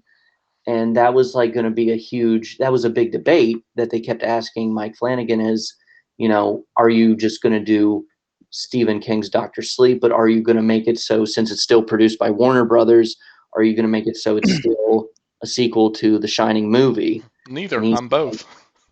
yes, literally. No, he did that. Stephen Yeah. King didn't want him to. He Yeah, literally he had to convince Stephen King. No, he literally did the meme that Donnie says. Like, he literally did neither. I'm both. But so, because to anybody else listening, Stephen King fucking hates Stanley Kubrick's The Shining. Yeah. Yep. Because He it took so many liberties. Yeah, Yeah. it took so many, but I mean, it is very much an exercise of the auteur's theory. It is a lot of artistic exercises, but Stephen King, and I love watching Stephen King interviews. But he said, I found the film, because his film still had some hope in it. It still had some warmth. And he goes, but Stanley Kubrick's The Shining, I found it to be as cold as the ice and snow around the Overlook Hotel. And also, he thought Shelley Duvall in the original film is one of the most misogynistic movie characters ever to be shown on film, because he's like, she's literally in that movie just to be frightened and scream and terrified. And and I guess Stanley Kubrick's counterpoint to that is, like, you did write her character in your novel to, I guess, stand up for herself more and like tell Jack Nicholson's character to piss off. But it's like, my counterpoint would be, why is she willing to tell him to fuck off all these other times, but she's never able to tell him to fuck off once and for all? Like, why does she stay with him? Why is she still with him? So at least, and from Stanley Kubrick's point of view, at least my version of her, at least Shelley Duvall's portrayal, is more consistent in a way. Right. And it's it was very fascinating yet unfortunate to see these two artists that everybody loves fundamentally disagree with each other. Like, it's just wild. But so Mike Flanagan had to reconcile their artistic relationship. He had to make a film that honored, the mind of Stephen King, but also respected the world that, Stanley Kubrick had built visually, and he nails it. Like, I think this movie fucks, like, as far as I'm concerned. Um, and this film was so much better than it had any right being, because, not to be pessimistic when I say this, but I can't help but think of all the film bros online that are always bitching that everything is a sequel, prequel, reboot, remake. There's no original ideas left. So when you pitch the very idea of a sequel to The Shining, like 30, 40 years later, like, that's kind of a lame idea. Like, that could be an idea that crashes and burns bad, but like, it doesn't. And I think this movie came out a month before The Rise of Skywalker, and the last Wah, wah. Yeah, but, but, for just, real. but let me say though, this movie came out a month before The Rise of Skywalker. The last 45 minutes of this film is fan service that's actually done correctly and appropriately, Mhm. and it's not cheap, it's not lame.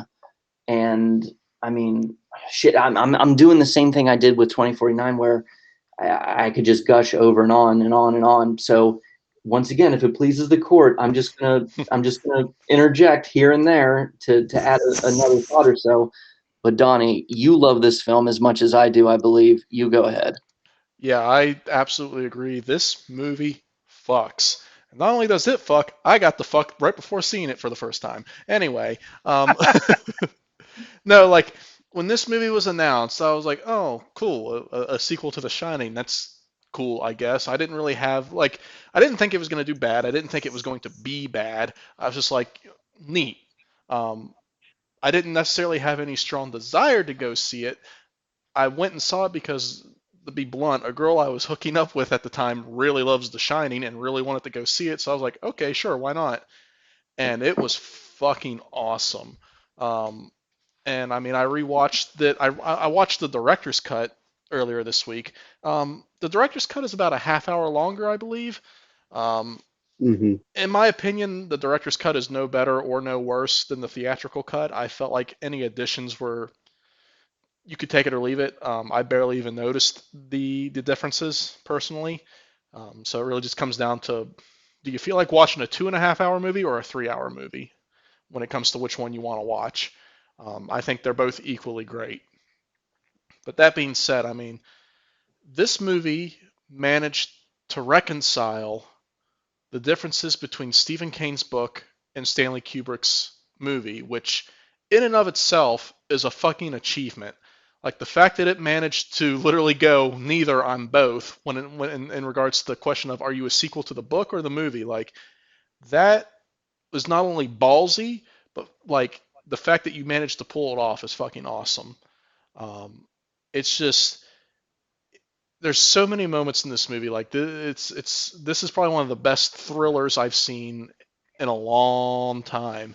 And there's just so many moments in this movie that just really like make your skin crawl. Like there's one scene in particular that still just makes me squirm in my seat when they capture that boy from the baseball game and they torture him and kill him. That scene still makes me fucking uncomfortable every time. Yeah, Um, like they like When was the last time you saw a movie where like a child is taken and you see them brutally attacked yeah, and that's the thing. It's without it cutting away? And that's the thing. He's attacked so fucking brutally, and those screams, oh my god! But it's not gory. right. Like you see, Right. you see some blood on their hands, but that's it. Like it's And you see nowhere blood on his face. right, Yeah, but that's it. And it's nowhere near as gory as like so many other horror movies that come out in the last like 15, 20 years. But it's Mm. so much more uncomfortable for so many different reasons. it's a Mhm. hard movie to watch, but that scene in a way was necessary to make you hate the villains even more. Like, you had to understand, like, Right. if you weren't convinced by now, these are like the motherfuckest of motherfuckers. Yeah, like Yeah. they're more evil than Pennywise. Um, yeah, this movie's just so fucking awesome, and it's when it comes to Stephen King adaptations, his adaptations of Stephen King's works are so hit and miss, and that's just because I feel like a lot of directors don't really get the source material, and I think it's also because a lot of Stephen King, like Stephen King is best when he's like very much inside of a character's head. Like so many of Stephen King's stories are so internal, and that's hard to translate to a movie. And I feel like a lot of directors don't take that into account when they try to adapt a Stephen King novel. Um, but the guy who did this movie, he did his fucking homework, and I mean it just pays off so well. I But mean it's he's a fan too. He had been reading the book since he was a kid. yeah, like I mean I have nothing bad to say about this movie at all. Um, and that scene when they're at the end when they go back to the hotel and the bartender is that Jack Nicholson lookalike. Holy fucking shit! That like when I saw that in theaters, I almost jumped out of my seat because that scene was just so like it's just so so much tension in that scene. Hmm. Um, I You know mean, what's funny? You know who plays the Jack Nicholson lookalike? It's so who funny. The the Elliot. lit- the little boy Elliot from E.T. really? Yeah, Huh? because he was also in The Haunting of Hill House and Haunting of Bly Manor, which Mike Flanagan made. Huh? Yeah. Neat. And the original Danny is A ran in, he's a random like he's a random dude at like the baseball game. yeah. Yeah. Yeah. And he Yeah. goes, "Boy, I sure hope nothing bad happens to this kid." Surprise. Mm. And I mean that scene when Rose like is trying to get into Abra's head and Abra's like, "Huh, surprise, motherfucker," and she gets into Rose's head. Youch. Yeah, I mean, that scene's fucking awesome. just degloves her. Yeah. What I Uh, what I love so much about that scene is that scene only happens like one third into the movie, Yeah. and in any other horror movie, in any other thriller movie, like the villain would be some unstoppable, untouchable badass, and all hope would be lost until the very end, at least, at best. But mhm. like only like I don't know, 30% into the movie, like it's just like Abra fucks her up so bad. And Yeah. I just love it. Right. It's like, no, like even the villain can get their And ass kicked. all of her buddies keep warning her, like, she's a kid, but be careful. Yeah. Well, and I think what Nope. that also does is that also goes like I had no idea, like I didn't read the book. I had no idea what was gonna happen. So like once Abra like I guess stands up to her and messes her up that soon into the movie, that said to me like anything can happen. Like this movie can go in any direction. Like Right, right. Yeah, she they, evolved into Kadabra. yeah, like I always kind of thought that too, as they, far as he was Abra. It's weird. I heard like I looked up some like just trivia on this movie before we talked about it. Apparently in the book there's a scene where as an infant she fucking predicts 9/11 before it happens. Oh I don't fuck. I don't get I don't get how that works, but as an infant she somehow like predicted it before it happened. mm, She built the two towers with some mega blocks and threw a paper airplane at it. Yep. I wouldn't doubt it. That is the one thing that's kind of like about this movie, and I guess the Shining as well is like it's kind of vague just how the quote unquote shine works amongst each different individual in terms of like what their abilities are. I mean, Right. there's some consistency, but there kind of isn't. At the same time, it's a little weird, but it Well, still they get into like different types. yeah. Yeah. Like the one girl they recruit, Andy, she's Pushers and pushers, seers. seers, yeah. And then I think Well, the crow is able to mute others' powers to Well, a also degree. like the mental battle between like Rose the Hat and Abra, like with the whole like rooms and shit, like the Hmm. visual of the Mhm. rooms, that's also very similar to Dreamcatcher because the one guy that's I forget his character's name, the one guy that's psychic and he locks all of his memories like in his mind and like visually in the book and even in the movie, like it looks like he's in like a library or something. That's kind of something that Stephen King has like done multiple times. Yeah. his kind of Mhm. vision of like being inside someone's head. Yeah. Well, I mean, that's like I said, a lot of Stephen King. He's best when he's writing something that's like very internal. Um, Yeah. and I feel like that's why a lot of film adaptations of his works are very hit and miss, just because a lot of directors either have a hard time adapting that to a movie, or they just don't bother to. Hmm. Yeah. Um, Yeah, well, a lot of Stephen King stories are very personal and yeah, like based on things that happen in his life. yeah. Which you mentioned Dreamcatcher. I remember when the book Dreamcatcher came out, my stepdad like it was like one of the few books my stepdad sat and read that didn't come out from like some conservative talking head. Um, and like he sat and read that book and praised it, and it was like the greatest book ever. And then the movie came out and he was all jacked up for the movie. And then like years later, Stephen King was like, "Yeah, I wrote that book when I was like high on painkillers. I don't really like it that much." Yeah, well, it's also a little too similar to it. It's almost like kind of like a remake of it. Isn't it basically it with aliens? Yeah, well, yeah, the creatures are basically like Pennywise, and Yeah. like they even like have like the whole group of kids that are friends and stuff like that. Mm. But anyway, Doctor Sleep, I got nothing bad to say about this movie. I fucking love this movie. Um, I recommend buy it on Blu-ray.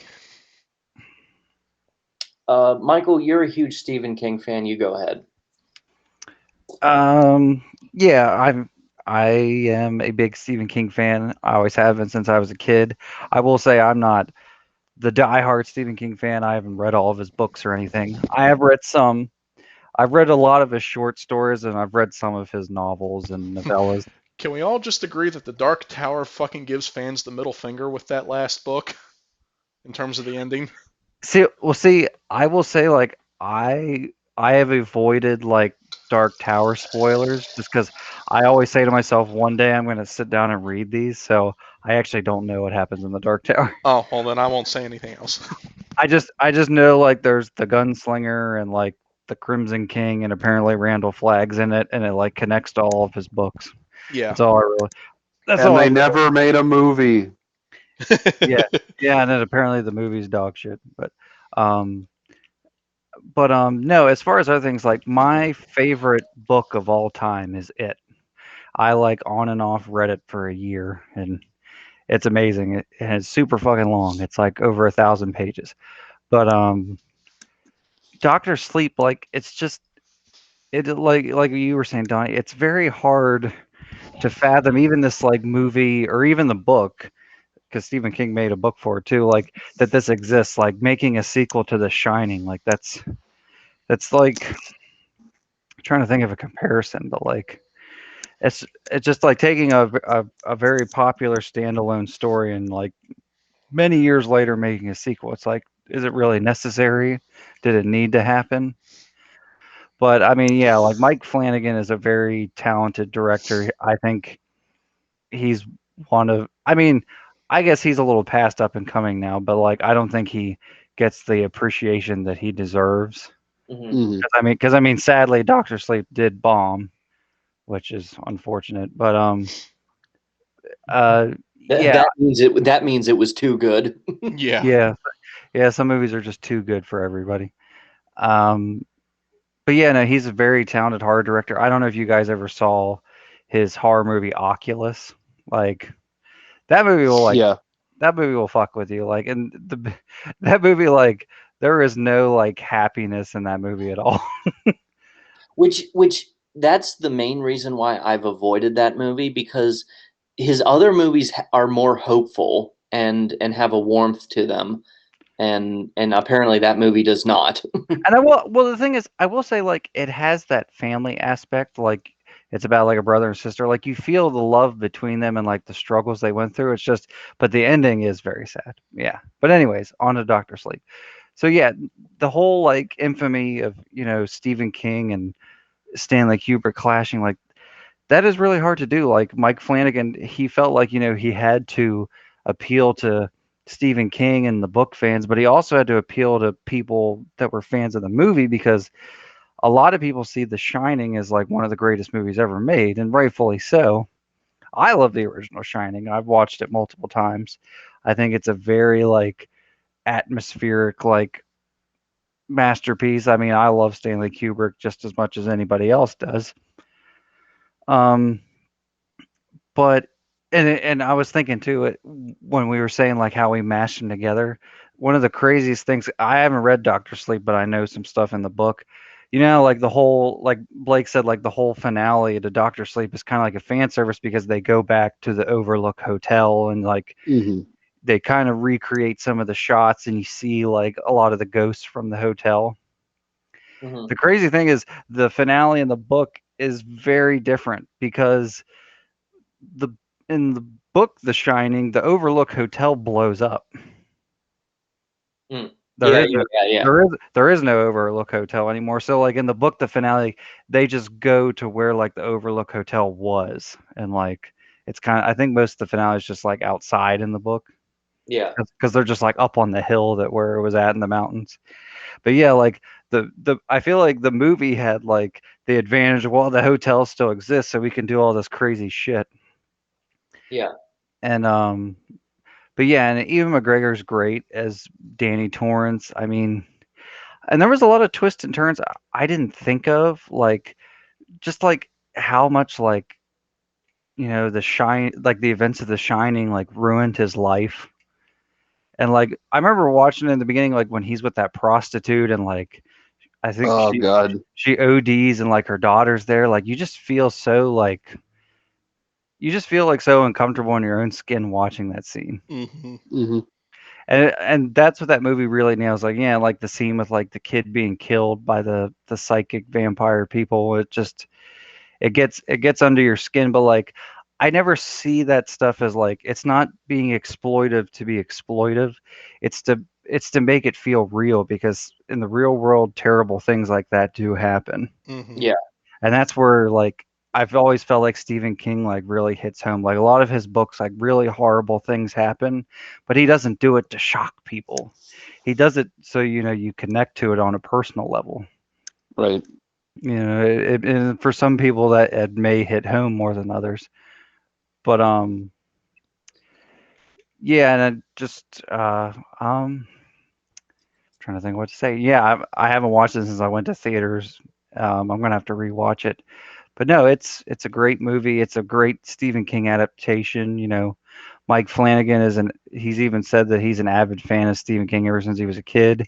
He's already adapted a couple other ones like he did Gerald's Game on Netflix, and I think he did a short film that was one of Stephen King's short stories. And So he's doing another one. yeah, I'm not sure which one he's doing next. I'll have to look it up. You keep talking and I'll look it up.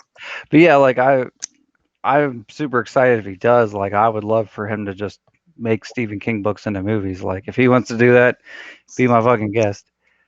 But He's gonna make a buddy comedy that just shows what Andy Dufresne and Red did when they hung out on the boat. yeah, They fucking. They fucking. no, They fucking. they're like Forrest Gump and Lieutenant Dan. They just start shrimping and become millionaires. Oh, is that what they call it? Shrimping? Is that what the kids call it these days? Shrimping. Yeah. But no, like this movie's great. I would give it an A. It I don't know. It's just, yeah, it's great. I think it's as good as The Shining. Uh, no, I guess not. But it's one of those things. The Shining has been able to like permeate in people's minds for decades, and it's one of those movies that's inspired so many people. It's very hard to top a movie like that. Mhm. But as far as making a sequel, like yeah, it definitely pulled it off, and I hope a lot of Shining OG fans like this movie. I mean, as far as I know, it got good reviews. It just didn't do well at the box office. Yeah. No, it did get good reviews. And a lot of people. I mean, one of my favorite guys to follow on Twitter who wrote for Birth Movies Death, Scott Wampler. He basically said the same thing. This movie had no right working as well as it did, and it pulled it off. And there was one review. I don't know if it was for IndieWire or Collider, one review called it the best Stephen King adaptation since The Shawshank Redemption. I'm not 100% sure on that one. I think personally, I would still give that to Hearts in Atlantis, which is a very forgotten movie. And I Um, mean, the 2017 I think is up there for me. oh, for sure, for sure. Yeah, the first part one of the new It was great, but Shame about part two. yeah, I mean, part two just it was just missing something. It What fumbled it. I mean is part two. I don't think part two is that bad. I think it's decent. And the thing is, like, I think part two, yeah, I think part two is decent without getting into a separate review of the It movies. But like, we all knew part two was going to be the lesser part anyway, so it's not like we have any right being shocked. Like, Yeah, everybody favored the good parts anyway. we just need to do what you guys said when you reviewed Shawshank and Green Mile. Just need to do a Stephen King episode. Yeah, that's true too. But because he just has you just when you bring up Stephen King, you just really for me you just open a rabbit hole because there's so much to talk about. If But if that's an excuse to finally get everybody else to watch Hearts in Atlantis, I'm okay with that. I will say I have not watched that. I know some stuff about what happened in the book, but like Mhm. I don't know. Apparently, like you wouldn't know this. I don't think you know this, like because I mean the movie I think it differs a little bit, but apparently the Hearts in Atlantis book has a big connection to the Dark Tower series. Oh yeah, that's Apparently. that must have been totally absent. But any final thought though, Mike, before we move on to Um, Final thought. I was thinking. I just want to say two scenes that kind of stuck out to me in the movie. The first one, and I think, well, it's not. It's kind of like a couple scenes, but I don't know. And it's not even the main plot of the movie, but it's also the title. For some reason, the title and like the scenes revolving like why is Danny called Doctor Sleep? That always kind of really hit me. I don't know why, but it's just that he got that nickname because like he works at that nursing home or he visits the people in the nursing home and like with his powers like he gives like elderly people like comfort before they die because like he can see like their memories and their thoughts and stuff like that. yeah. And he has that Isn't cat. it partially derived from the fact his nickname already was Doc as well? Yeah, yeah, Yeah, yeah. His nickname was Doc from uh uh Bugs Bunny. yeah, and like the character's name, what's his name? Oh Uh shit. I think his name's Dick. Dick something. But yeah. And that was another thing too, like the way they incorporated Dick is because in the Shining book, like he survived. Like he saved like Danny and his mom and Hmm. like drove them home and like the scenes in the movie like where he's talking to like Dick's ghost in the book like he's actually alive, he's just there. Yeah, I thought that was a really clever way of like redoing those scenes and not like Even cutting. when he's in a like grown adult. yeah, Huh. I think Dick's still alive when he's adult, but definitely like the scenes when he's a kid Yeah, no, like yeah. yeah. in the book like he's actually just talking to him because Dick didn't die. Like He didn't die. Jack Torrance doesn't kill anybody in the book, he just tries to. Yeah, But the movie was like, you got to kill someone to like, be shocking or whatever. But right. but the other scene is when Danny and his one friend, the one guy, I can't remember his name, it's that guy he befriends. They like decide to like take out the psychics and stuff, and like Hmm. they have like their sniper rifles. Like that scene is such a nail biter. Yeah. Hmm. It Kill almost felt yourself. it almost felt like a Especially with how it closes. Yeah, especially well, it almost feels like a finale to the movie, but there's still like a ton of movie left. And like when his friend died, right. like that was so upsetting. Yeah, That really hits you. yeah. But I yeah, and I I just think it's powerful how, The Shining was written while um Stephen King was having trouble with substance abuse and addiction, and then Doctor Sleep was created when he was recovering. And you see that in this movie and how, I mean, it's you would think there. I mean, there's a lot at stake, and you would think there'd be a lot more going on, but simply like the big tension between Ewan McGregor facing his dad at the bar is that his dad's trying to convince him to take a drink and break his sobriety that he's built for the last 8 years. And it's just, I mean, it can be life and death for so many other people, and addiction is a very real thing. But like, it really makes you feel that like everything about that character is at stake while he's sitting down at that bar, and Well, that yeah, in the parallel, like his father, like was an alcoholic, and like yeah, he took a drink when he was at that bar. Like he yeah, gave in. if he even takes one sip, his entire morality and character is compromised. And Yeah, I just think it's so well done, and I just love how it goes in. And I think this is just exclusively the director's cut. It goes into when, he's trying to tell his dad the story of when his wife died. He was able to see flies crawling all over her face. He called them death flies, and just how upsetting that was. But also, he said the last time he used his powers to physically fix anything or alter anything was when he changed the color of his eyes, because after they left the hotel and moved to Florida, they never wanted to see snow again. And his mom couldn't look him in the face anymore, because when she looked at him, she saw Jack Torrance's eyes.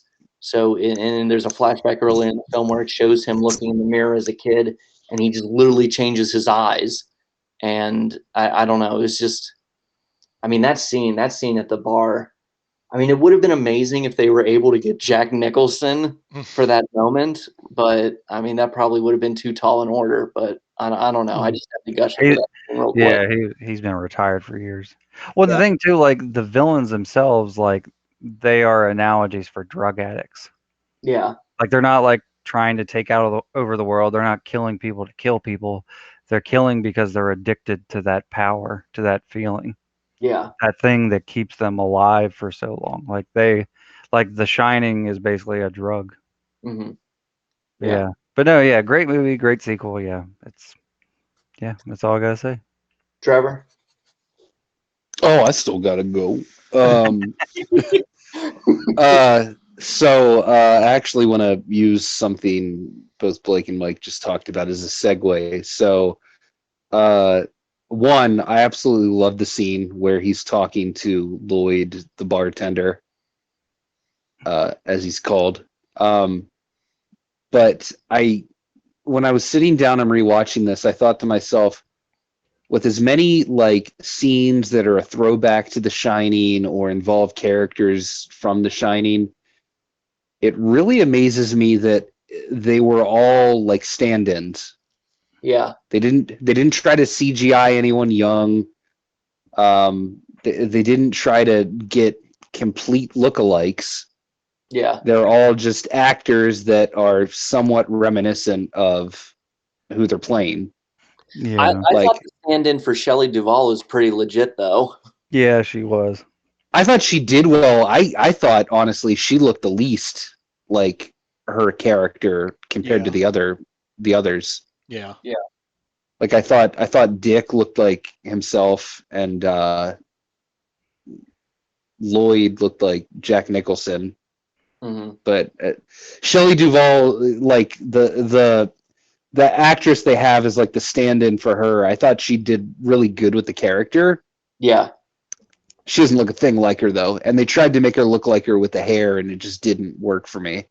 yeah, But I like respect that in a way. They didn't try to go fancy with it. Like they simply had actors who were really good at like the facial reactions and everything. Like I read something like the guy that played um, Lloyd like watched hundreds of hours of Jack Nicholson in the original Shining hmm to get it like just right for just that less than 10-minute scene. yeah, yeah, Um, but I like in a way I respect that they didn't try to like do it with special effects or anything.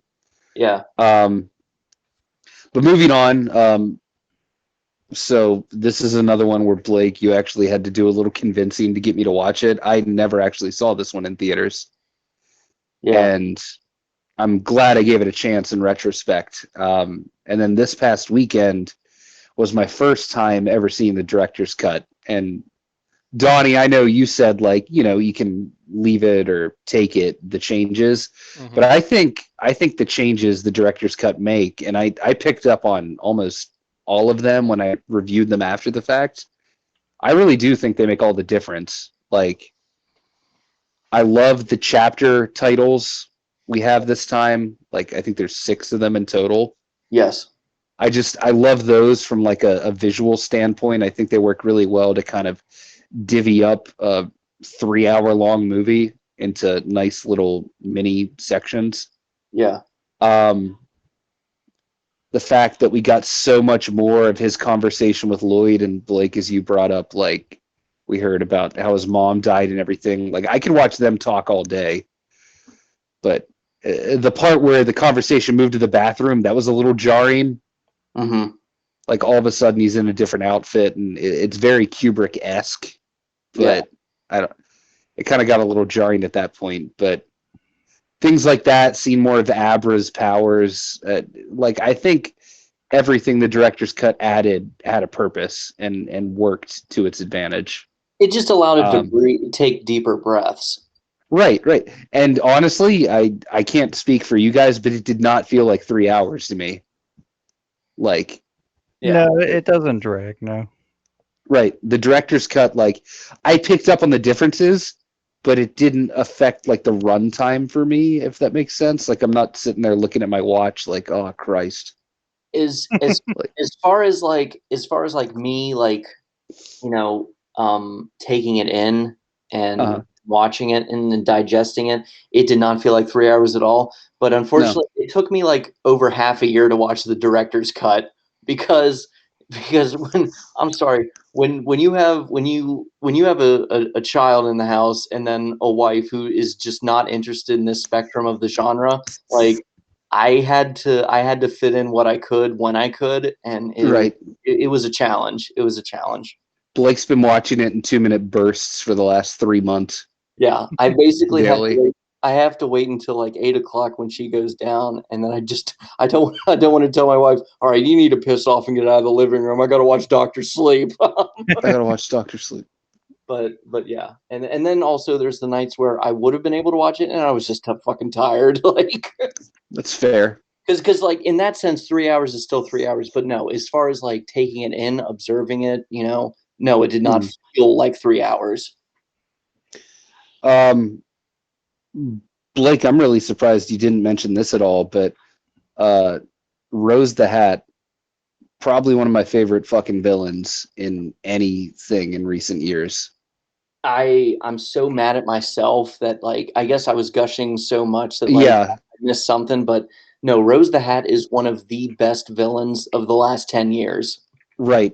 Like I can't think of much more with a more like well versed, well rounded out villain than her in this movie. Like you just you hate her so much, but at the same time, the movie goes to show like where she's coming from with these things.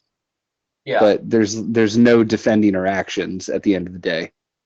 No, because Um, walking into it, I was just like, why does the villain in Doctor Sleep look like she's going to a Stevie Nicks concert? But, but then like no, she's no, she's awesome. She nails it. She is one mean cold bitch. and I liked that. Well, I both like it and I hate it at the same time. What's the name of the girl that joins them? Snake Does Eye anyone Uh, know? Andy. Andy, that's right. I apparently in the book she isn't that young. Apparently her and Rose actually like become a thing. But they kind of hint at that in a moment, though. Mhm. yeah, I I like that she kind of became our insert for that group, Yeah. like the new member that so we can kind of see how that all works. But at the same time, they like completely forget about that, like a post time skip. Hmm. Like, yeah, maybe there's not that much more to show, but like after the 8-year jump, like she basically becomes fodder, except for telling the one dude to kill himself. she's basically used to introduce them, but then after Right. that, like that's her purpose. She was just the introduction to them. But I guess like I wish the exposition was a little bit different for her then if they were just going to do that, because the way it stands, it just feels like they, put her up and then drop her off, like she doesn't matter anymore. You And felt like every time you were going to be around that band of people, it was going to it be was going to be from her perspective. Yeah. And they do that a few times, like when Grandpa Flick dies or whatever. Yeah. Like they honestly try to make you feel for this group in a weird way. Yeah. And it's the one big, tall, weird looking guy from the first Men in Black. Yep. Well, he was in Twin Peaks, wasn't he? He's in a lot of stuff. I Yeah. didn't finish Twin Peaks yet. But yeah, like I loved how much of the movie is devoted to that group. Like you don't see that with villains traditionally. No. Like No. arguably like 40% of the movie is from their perspective, I would say. Well, I feel like it sets out to avoid the issue that Donnie has with Terminator 2 Judgment Day, where it's like it doesn't ever want you to be like, oh yeah, that's right, there are villains in this movie. Like Right. Does quite the opposite. Yeah. But and I mean going back, I already said this, Blake, when you were talking, but like the brutal nature for when they're killing like kids. Like I've never seen another horror movie, I think, where you actually like see maybe not directly, but in your mind you're seeing like children being like tortured and killed.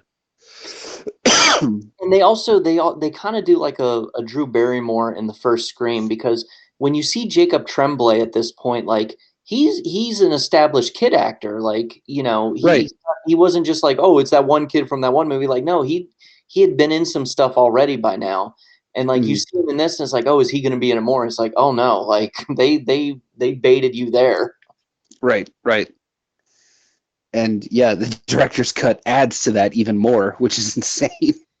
Yeah. We see him get stabbed a few more times. But yeah, just the brutal nature of them like going after people in this movie, it's crazy, and I can't recall another movie that does something quite like that. Yeah.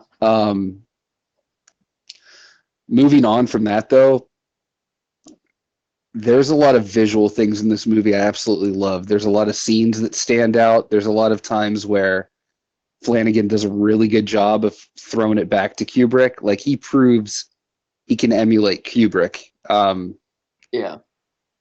In fact, I think like only 2 shots in the entire movie were directly pulled from the original. I think there may have even only been one shot. But Well, it's 2 angles. I looked it up. It's 2 shots from when they're going to the Overlook. Mm-hmm. The bird's eye view shots, those are pulled from the opening of The Shining, and they colored them so it's nighttime, and they digitally added snow. Oh, okay. Those are the only 2 shots that came from the original movie. Mm-hmm. Everything else is like a really faithful recreation, which blows me away. Like the scene where we see like Danny as a kid on the trike going through the halls. Yeah. Like it blows me away how accurate that is. But in terms of like what's new, there are so many scenes involving like Rose or Abra, like in their mental setting, that just do wild things with like camera angles I can't recall seeing before. Like when Rose like travels like in the atmosphere to go to Abra's house. Oh my God, yeah. The scene where it's like on the left side we have her, and on the right side we have the Earth at like a horizontal perspective. Like I love Flat that. Earth. Yeah. Yep. Like that entire sequence is great, where she's like going into Abra's head, and then Abra reverses the tables. You're just but also, yeah, degloved. just of all things, she couldn't smash her hand. No, she had her hand get stuck in a fucking filing cabinet. Like, Yeah. And then of all things, she wakes back up and immediately falls off the top of the RV. Like, could it get much worse? oh yeah, Yeah. no, she definitely ruined her fucking week. Degloved her hand, falls off the roof. But the other scene I'm thinking of that does something similar to that is, I think it might have been new for the director's cut. I'm not sure, but when Abra's looking out the window and like the perspective of the inside of her room changes, like the gravity changes almost. You know what I'm talking about? I think that was still theatrical. Okay, I couldn't remember for sure, but Yeah. yeah, like anytime the gravity of a room changes or something is like really cool. And then Blake, we were both talking about a shot we loved earlier where it's just Ewan McGregor at the fucking gas station. Something about that shot, like, yeah, it caught me too. Like, and that Like, is new. That I don't think that was in the theatrical. Me either. Unless I'm wrong there, but like, no, there's something about like the way like the neon light is above his head and just the almost retro pumping station. But no, I love that shot. Yeah, it's funny. Like of the movies we've talked about this evening, I would say this one is the most faithful to what preceded it. Which is interesting because not one person from The Shining was involved with this. No. Is it creatively? No. In fact, your only kind of direct connection absolutely hates the Kubrick movie. So well, he no longer does now. Like that is another. Well, yeah. Stanley Kubrick is on record saying that he loves this film and what Mike Flanagan did so much it made him reconsider the original film. Right. So. But like, I don't know. I don't know what much more is there to say. Like, Flanagan proves he can emulate what Kubrick did and reinvent it and make it his own. Like, he's absolutely what I would want to be if I was a horror movie director. Like, he's all about doing the seriousness and the scares and stuff, but it's also like there's a sensitivity and tenderness to what he does, and I respect that a lot. Right. But yeah, I mean, I was very pleasantly surprised by this, and the director's cut even more so. But yeah, that's about all I've got. No, I mean, like when we're all vaxxed up, like we're having a slumber party and we're watching this. Yeah. As long as my daughter doesn't interrupt being like, "What are y'all watching?" Get the fuck upstairs. As long as your cat doesn't lightly meow and you fucking freak out on it. Yeah, I'm just kidding. I would never talk to my daughter that way. My cat, yes. Yeah. Like all I heard was meow, and you're like, I just fucking gave you a treat. Father. It's like the whole asshole. Father, what am I? Yeah, apparently you're my daughter's real dad. But anyway, well, I thank you for that, Trevor. I didn't want you to feel put on the spot. Like, if you reach an ending point, you just don't be afraid to say it. But yeah. I mean,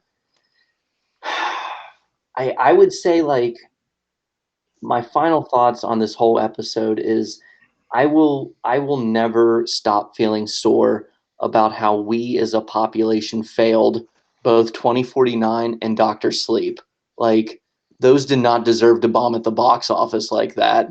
And it's just the Dr. Sleep should have been a Conjuring level smash hit. Like that should have done as well as like, you know, I mean, when you look at the horror movies that actually did do well at the box office in the past like 15 years, I'm kind of pissed off. No, but no, I thank you all for joining me tonight for that. Any other thoughts, gentlemen? I can't wait for next week's Pluto Nash episode. Oh, well, on that note, the collapse of Eddie Murphy's career. Only to come back with Dolomite.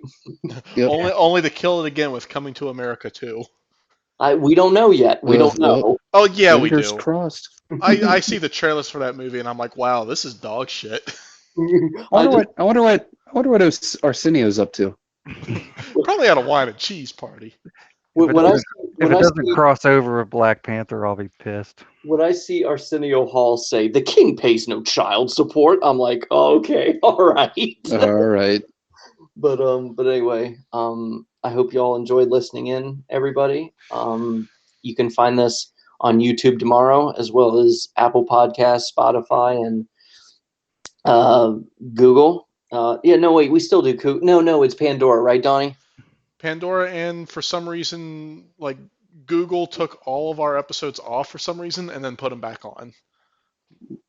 I don't know what the fuck. I don't know what the fuck. Too many hot takes. Yeah, I don't know what the fuck Google Podcast is doing with themselves anymore. Okay, well, let's just be honest. If you don't do Apple or Spotify, you're probably not going to hear us anyway. You're probably Amish. Oh, yeah. No, that is, yes, that is correct. If you don't have Apple or Spotify, you're Amish. You're probably not listening to this right now. Exactly. So once again, thank you all for listening in.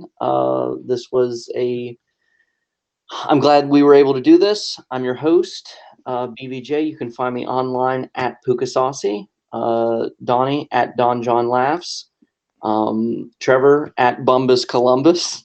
Jesus Christ. And Michael at M. Whedon. Donnie, say the line. Take us out. Thank you. Fuck you. Good night.